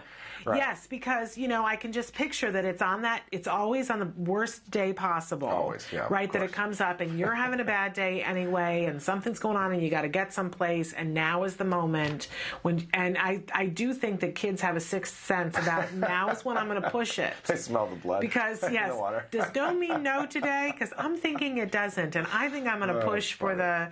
They may well. Yeah, I mean, I do think it's dogs and children. You get on the phone for the phone conversation you have to have, and that's when they want to ask you everything, dogs and children. I do think they have a sense of when it's not appropriate and that they go in for the kill. They smell when the you're blood. Tired. You're too tired or too frustrated to really stick to your guns, Yes. My child this morning said to me, Mom, late at night when I want to talk to you, why is your response always extreme? That's what he said to me this morning, quote unquote. That's great feedback. And we had a nice little conversation about it. Yes, they go in for the kill. So making sure that you're prepared on the day that you're going to institute this, and that it's going to, I'm glad that you brought it up, it's going to feel ugly, and you're going to think, why did I want to do this? Yeah, and you are going to think to yourself, come on, can't we just be reasonable and let her have it? She's upset. Yeah. You are going to think that to yourself. Yeah. And the answer to that is no. If you want her behavior to improve, and for your life as a family to become easier, the answer to that is no. You have to be more consistent than seems reasonable. Yeah. If you do what seems reasonable, the behavior will persist the way it is, because that's what you've been doing, right? That's how it is for all of us as parents. When Jem was staying up till 2 and 3 o'clock in the morning, and I was having to drive him around the block to get him to go to sleep, and we did our parent training for ABA, and they said, okay, here is exactly what you're going to do, and you're going to follow through on this. And I remember the first and second night thinking, I'd almost rather drive around the car, around the block. I'd just as soon do that. I think I might get to sleep sooner and life would be happier and whatnot. But then a week later, after a year of not getting any sleep, a week later when he was in bed asleep at 8:15, I went, oh my goodness. This was worth it. Why didn't I do this sooner? Why didn't somebody tell me this sooner? But it felt horrible when we were instituting. It just felt like being dragged backwards through a knothole. A good general rule for people to remember is positive behavior change often doesn't feel right in the moment, but it's always worth it after the fact. Okay. Short-term, long-term. We need to crochet that on a pillow and give that away, right? Okay, let's take a short break, and then we're going to come back with the next question, which is about, do we want to medicate our mild to moderate teenagers so that they can focus at school? We want to hear Dr. Tarbox's thoughts on these, so stick with us.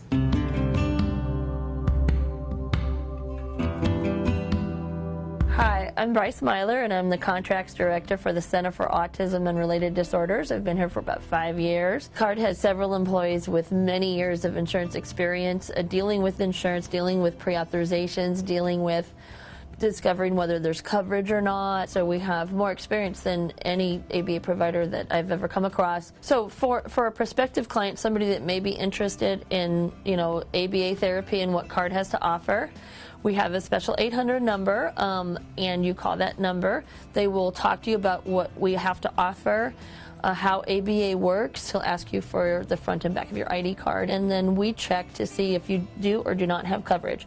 If you have coverage for ABA therapy, we try to do whatever we can to set it up where we can bill for you and you don't have to fight with the insurance company every month to get your claims paid. For California residents, we recently did a series of insurance trainings all over the state, and you can click on the link below to watch pretty much the full presentation. It has a lot of information, how you can get your insurance company to comply with what they're supposed to do, understanding the networks, and many other valuable pieces of information.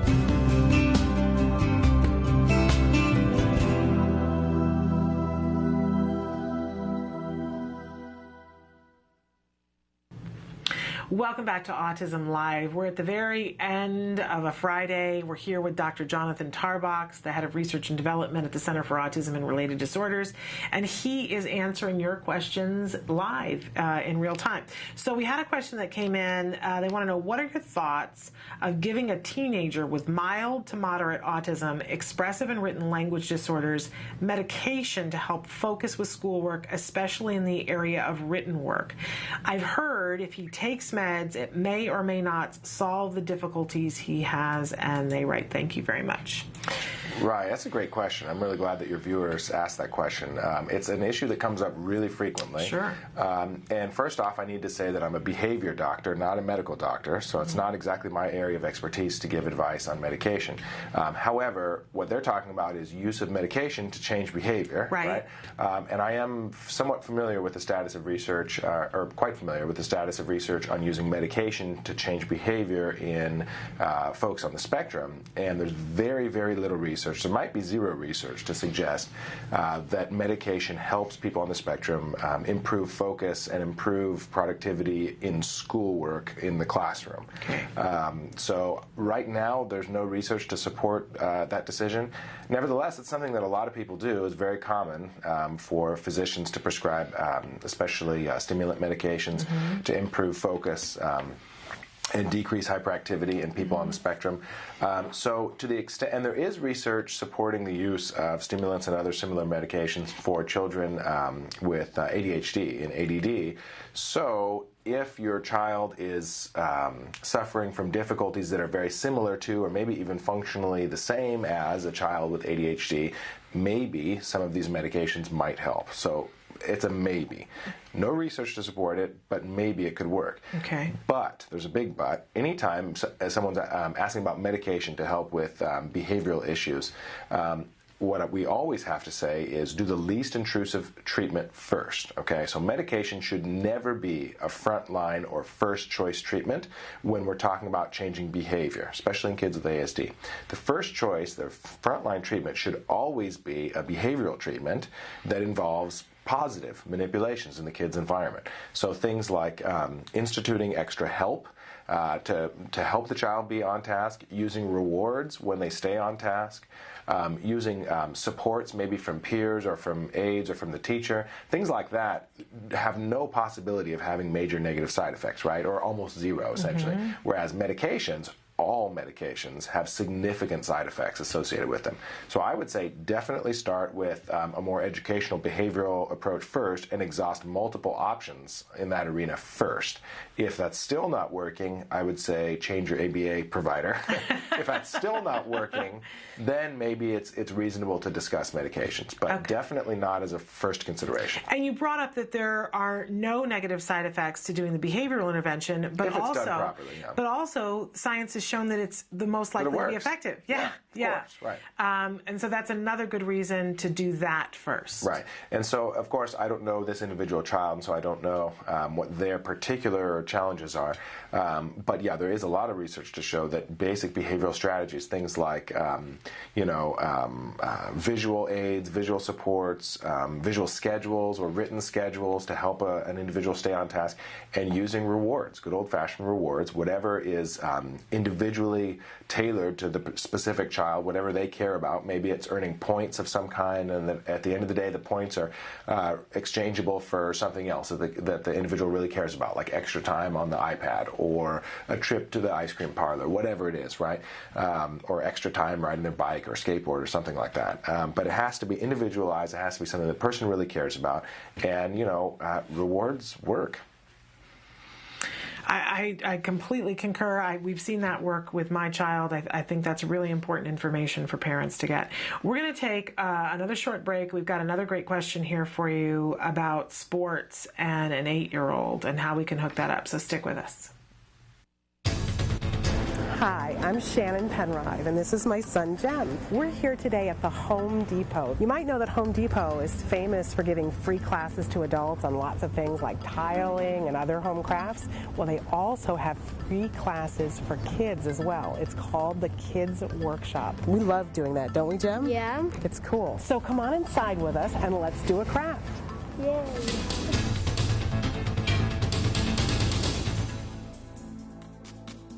The Kids Workshop is a program that's been around with Home Depot almost since we've been a company, and it's been developed to allow kids in the community to come in and give them an opportunity to build something, to be able to create something and be able to take just simple wood pieces and put them together with nails and hammers and screwdrivers and then paint them. So you do this every first Saturday of the month. Any Home Depot that you go to on the first Saturday of every month between 9 and 12, you can join different associates throughout different stores and build these projects with these kids. And do they have to do anything beforehand, or can they just show up on that Saturday? All they need to do is show up. We have all the tools, all the materials that the kids will need. We have aprons that we give to the kids that they can take home and maintain their pins. They get pins on a regular basis for completing projects. With that, they can keep track of how many projects they've done. And it's all free. It's all absolutely free, all provided. Which is wonderful. And Wilson, I have to say, you guys devised this for all kids to be able to do this. Correct. What I particularly love about it as an autism mom, it gives my child a place to come and learn a new skill, to socialize with kids of all kinds. Absolutely. And that's what we're here for. Home Depot is definitely loves to be involved with the community and bring the community in to work with us. That's what we love to do.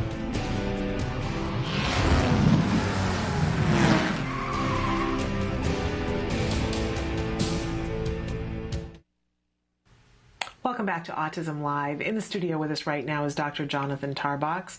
He is the director of the Autism Research Group, and we so appreciate having you here to answer questions that parents are asking in real time. Happy to do it.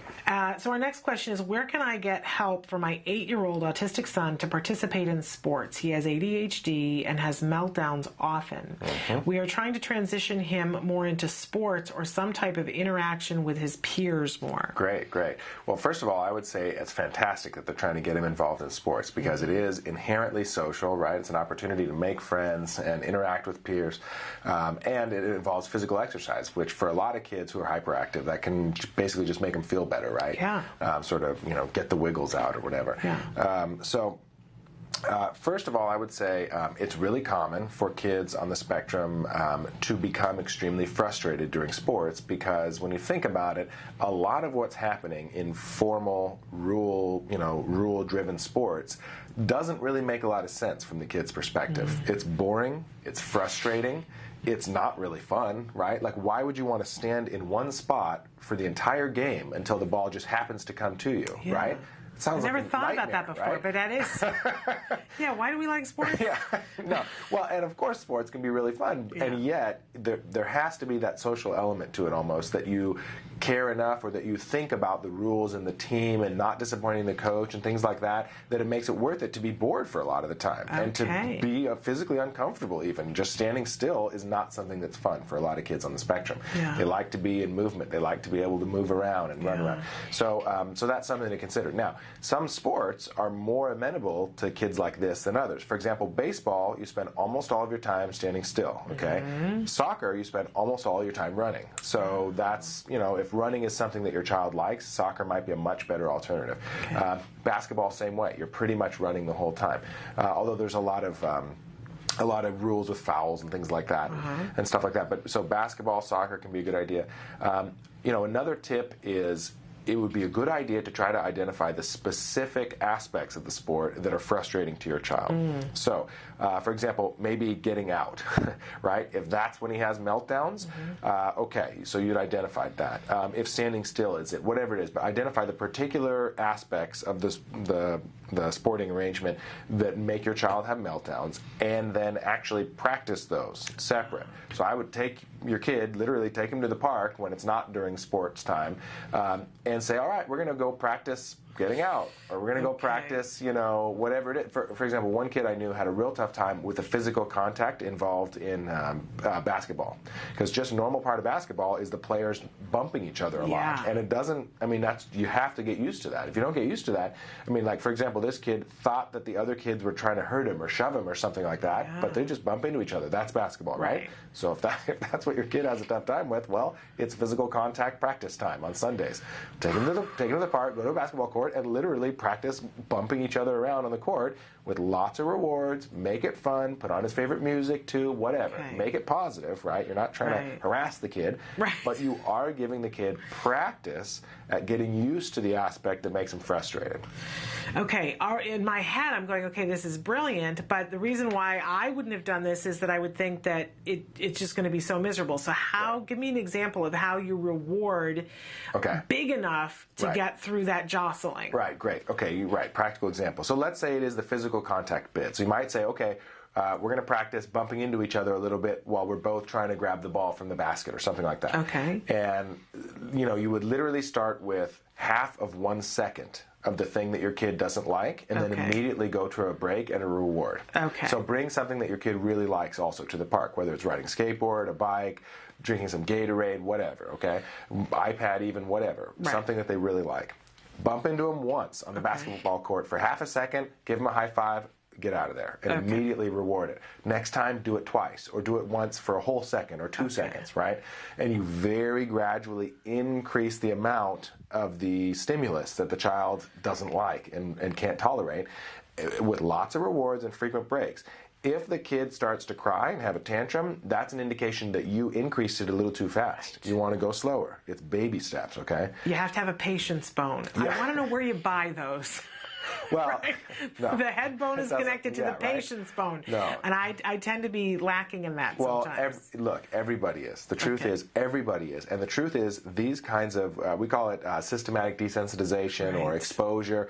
And these types of procedures, again, it's just like doing extinction. It's not going to feel natural. It's going to feel frustrating and boring to you. And it's going to feel tedious. The first few times you do it, you're going to say to yourself, this is crazy. It's going to take me a month just for my kid to get used to being bumped into. Yeah. But look, here's the thing. When you do, then your kid's used to getting bumped into, and he's not going to have tantrums anymore. And you won't have to do it anymore. You won't have to do it anymore. And you just gave your kid a really important life skill, right? Yeah. It's called becoming more flexible and just a little bit more used to whatever he's got to do with other kids in the playground. Okay. So it's worth it, but it will take some practice and it will take some time. And don't forget, reward yourself. So if you are the one doing this, you get a reward too when you go and do it properly, okay? So make sure it's fun. Make sure that at the end of each time that you go and practice this stuff, you go do something that's genuinely fun for both of you. You know, again, go get ice cream or go to the movies or go do something that you like. Well, and there's another aspect to this too, that as you're saying this, I'm thinking, gosh, I could do this with other people's child, but it's infinitely harder for me to do it with my child, which is one of the reasons why it's great when you have therapists and you can assign some of this to the therapists. Or all of it.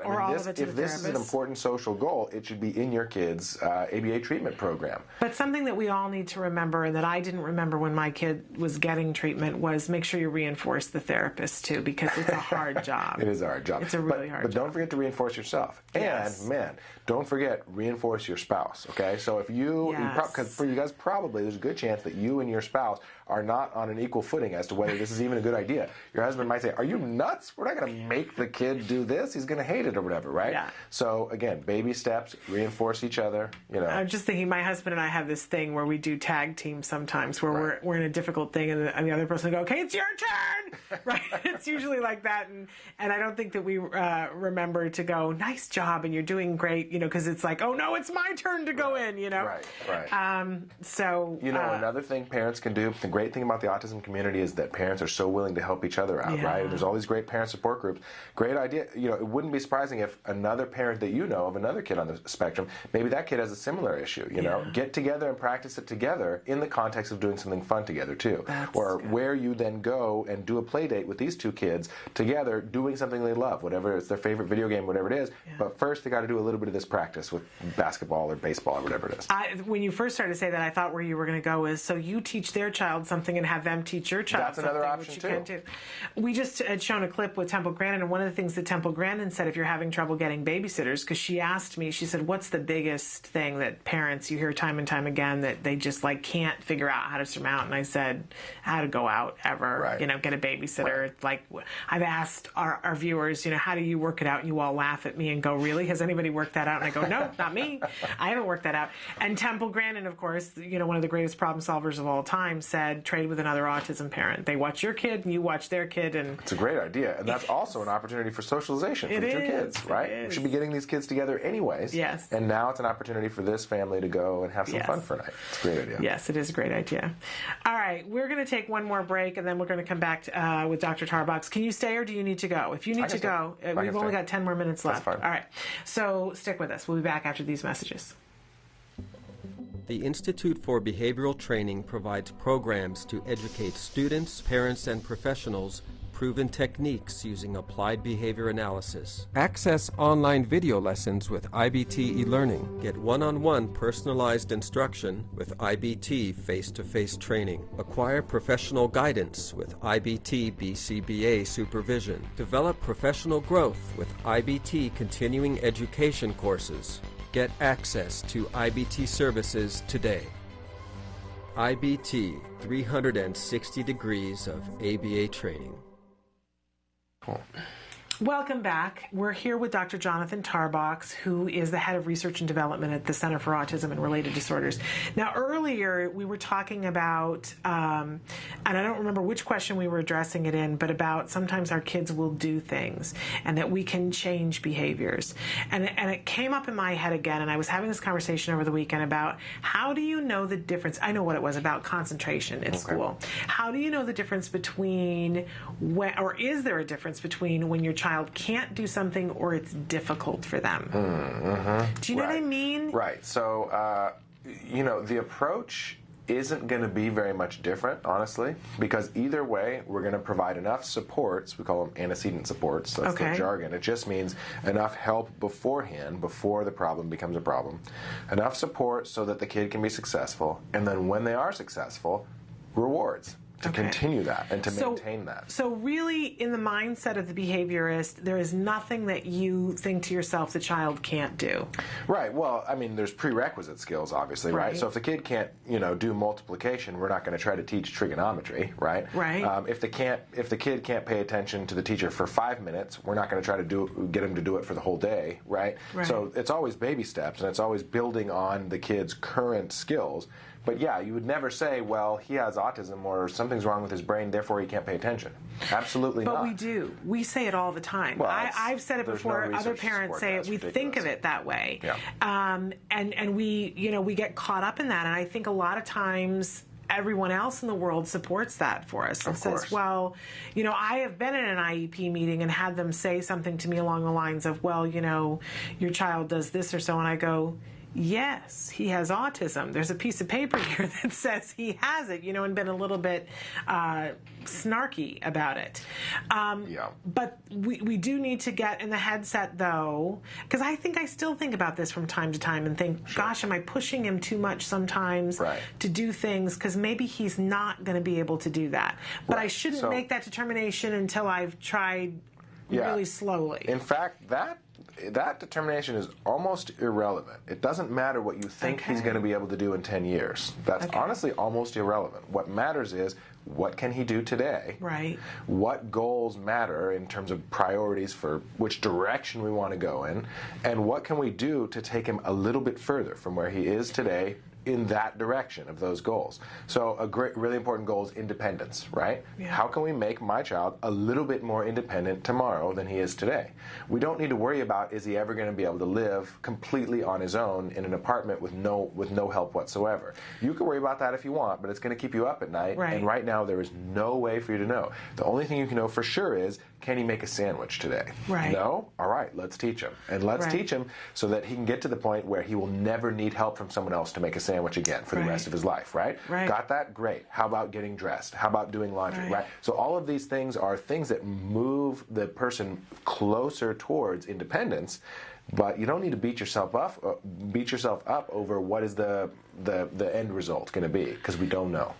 And really, as you're saying this, I'm thinking about it and thinking, and it's not just for kids on the autism spectrum. This is really true of everyone, right? Absolutely, with anything that you're talking about. So let's say you're talking. I'm getting into running right now, and I would love to run a 100-mile race someday, right? If I sit around thinking about, am I ever going to be able to run a 100-mile race? Well, first of all, I have no idea. I might have physiological limitations that make it simply impossible, no matter what, because of my bone structure, my skeleton, whatever, ligaments, all that stuff. But what I can worry about is, how far can I run today, and what can I do to run a little further tomorrow? That's it. And that is how I'm going to become a better runner. And there isn't any other way that actually works. Everything else is just worrying. I think we all get into this mindset where at a certain age, we think of it as that we're done. Right. This is who we are. We're not going to be any different. That's right. I heard a friend recently say, I'm not very organized with my receipts, and that's just who I am. And people need to accept that. That's not going to change. Right. And that's a choice, though, right? Right. And I said, if you don't want to change it, don't change it. Right. And I said to that person, okay, wait a second. I don't think that's who you are. Right. I don't think you came out of the womb predisposed to being unorganized with your receipts. Right. That may be who you choose to be now, and it isn't worthwhile for you to figure out another way. Right. But I don't think that's who you are. But Absolutely but likewise, I think there are other things that I have said, oh, well, that's just who I am. Right. I'm not going to change that. And what that means is that is who I am today, and I don't value putting in enough effort and time to make myself different from that. Right. And if that's true, then fine. Maybe you value something else. Fine. Right. But that's not who you are, right? It's not like there's some genes that say you must be like this, disorganized. That's ridiculous. You could become more organized tomorrow than you are today if you really needed to, right? And if you're willing to put in the time and effort. So same thing with the child in the classroom. The child in the spectrum in the classroom, he's not paying attention to his teacher today. There's absolutely no reason to say he either is or isn't ever going to pay attention perfectly in the future. No, forget it. It's what can we do to make him pay attention a little bit better over the course of this school year. That's what an IEP is for, right? Set goals and say, what are the concrete steps that we're going to take to make improvement in this particular area that we value and that matters to his functioning. I think that's a much more manageable way of looking at things. It's a much more hopeful way of looking at things. Absolutely. And I know you to be a very hopeful person. In fact, I think that all of you behaviorists are more hopeful, certainly in the field of autism, I think, than the run-of-the-mill person. Well, inherent in our whole worldview is that every person is capable of learning, and all behavior is capable of improvement. All behavior is capable of improvement. So, there is no worry about what's the end game. It's how can we make life a little bit more awesome than it is right now. That's a great way of looking at things. A great way of looking at things. Okay, we had another question that came in here. I just want to scroll down to see. Okay, in particular, and somebody who's written in this 4 times, do we know if there are any accessible housing options for low-income parents with kids with autism? They don't want to be on a 10-plus waiting list. This is a really difficult, and I think this goes to funding. We talked a little bit about funding at the top of the show, and you might be aware of things that I'm not aware of, but I would say to you, if you're looking, it really depends on where you are. Right, it really does. And honestly, this is not my area of expertise. I really don't know know, but I do know that it's a challenge. It is a challenge. If they give us their contact information, I assume we can at least put them in contact with somebody in their general region, or at least somebody who would know somebody else in their region. And there are all kinds of funding options, but it depends on where you live. Yeah, absolutely. I mean, there are. I'm always talking about how sometimes it's best to go to your local resources first, because there are areas of the country where they have special Section 8 housing, where if you qualify, then you can get the same apartment as somebody else, but it's subsidized. But you have to live in specific places. So write into us and tell us specifically where you're writing from, and then hopefully we can point you to some more resources. But I'm always telling you to check in with your local support group, check in with your global support group, and look at, we talk about different places that you can get grants from, and they're for different things, you know, and so it may be that you have to look at other things that you're spending money on and get grants for those, so that you have more of your cash available to pay for the rent as well. We have to get really clever sometimes. And there have been many parents that have done fundraisers for things including rent, because you can't be doing, I know we talked about it one week, you can't be doing quality ABA therapy if you're living on a cardboard box on the street corner. It just isn't going to happen. And, you know, I remember there was a period of time where we talked about, you know, could we live in a camper?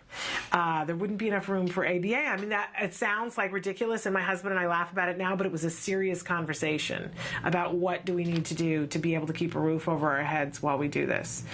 That's so ridiculous that we're the most prosperous nation, you know, in the world, and families of kids on the spectrum have to even think about that. It's just nuts.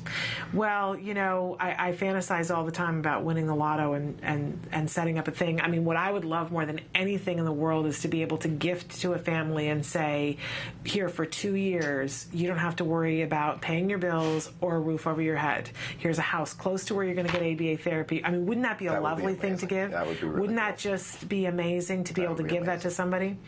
Yes, we're all buying lottery tickets. But in any case, we're pretty much out of time, and I want to thank you for all your advice, and I hope that those of you who are watching will continue to interact. We're not going to be doing a live show next Friday, but that doesn't mean you have to wait 2 weeks to talk to Dr. Tarbox. Earlier in the show, he gave out his email address, which I have to say I was a little bit stunned by, but, you know, great, you know, you might get inundated, but you're a great guy, so you'll take it in stride. And you can also be interacting with him at the Autism Research Group website, which tell us what that website is as well. www.autismresearchgroup.org. Okay, so you can go there and take the survey about what you'd like to see research about, but you can interact. It's easy to contact us via that website. And Dr. Tarbox has been wonderful about saying if there's a particular research that you want, he can help you to be able to find the research study and, you know, point you in the right direction to go to be able to get a copy of that research. I know as a lot of you will be looking at IEPs throughout the year, that sometimes that's the thing to have with you when you're going into the IEP, about something that's evidence-based. So we thank you so much for that. Happy to be here. We are going to be gone for the weekend, but we'll be back for next week from Monday through Thursday doing live shows. And I can tell you that on Monday, Monica Holloway is going to be here with us, and we want an update from her about what's been happening about jury duty. She went to jury duty, and the judge was unbelievably inappropriate about autism, made some incredible comments, and so we're looking forward to hearing from her an update about what they're doing about that, because they have filed a complaint against the judge. So that will be on Monday. We've got some really incredible guests next week. Dr. Doreen Gramsche will be with us on Wednesday, and Dr. Amy Adams is going to be with us on Thursday. So we're really looking forward to that. So all of that and more, but I remind all of you to check in on our Facebook. Next week, we're going to give you more information about how you're going to be able to start watching us live on your pads, on your iPads and your tablets and your knobbies. It's going to be great. We're out of time. I will see you next Monday. Until then, please give your kiddos a hug from me. Bye-bye for now.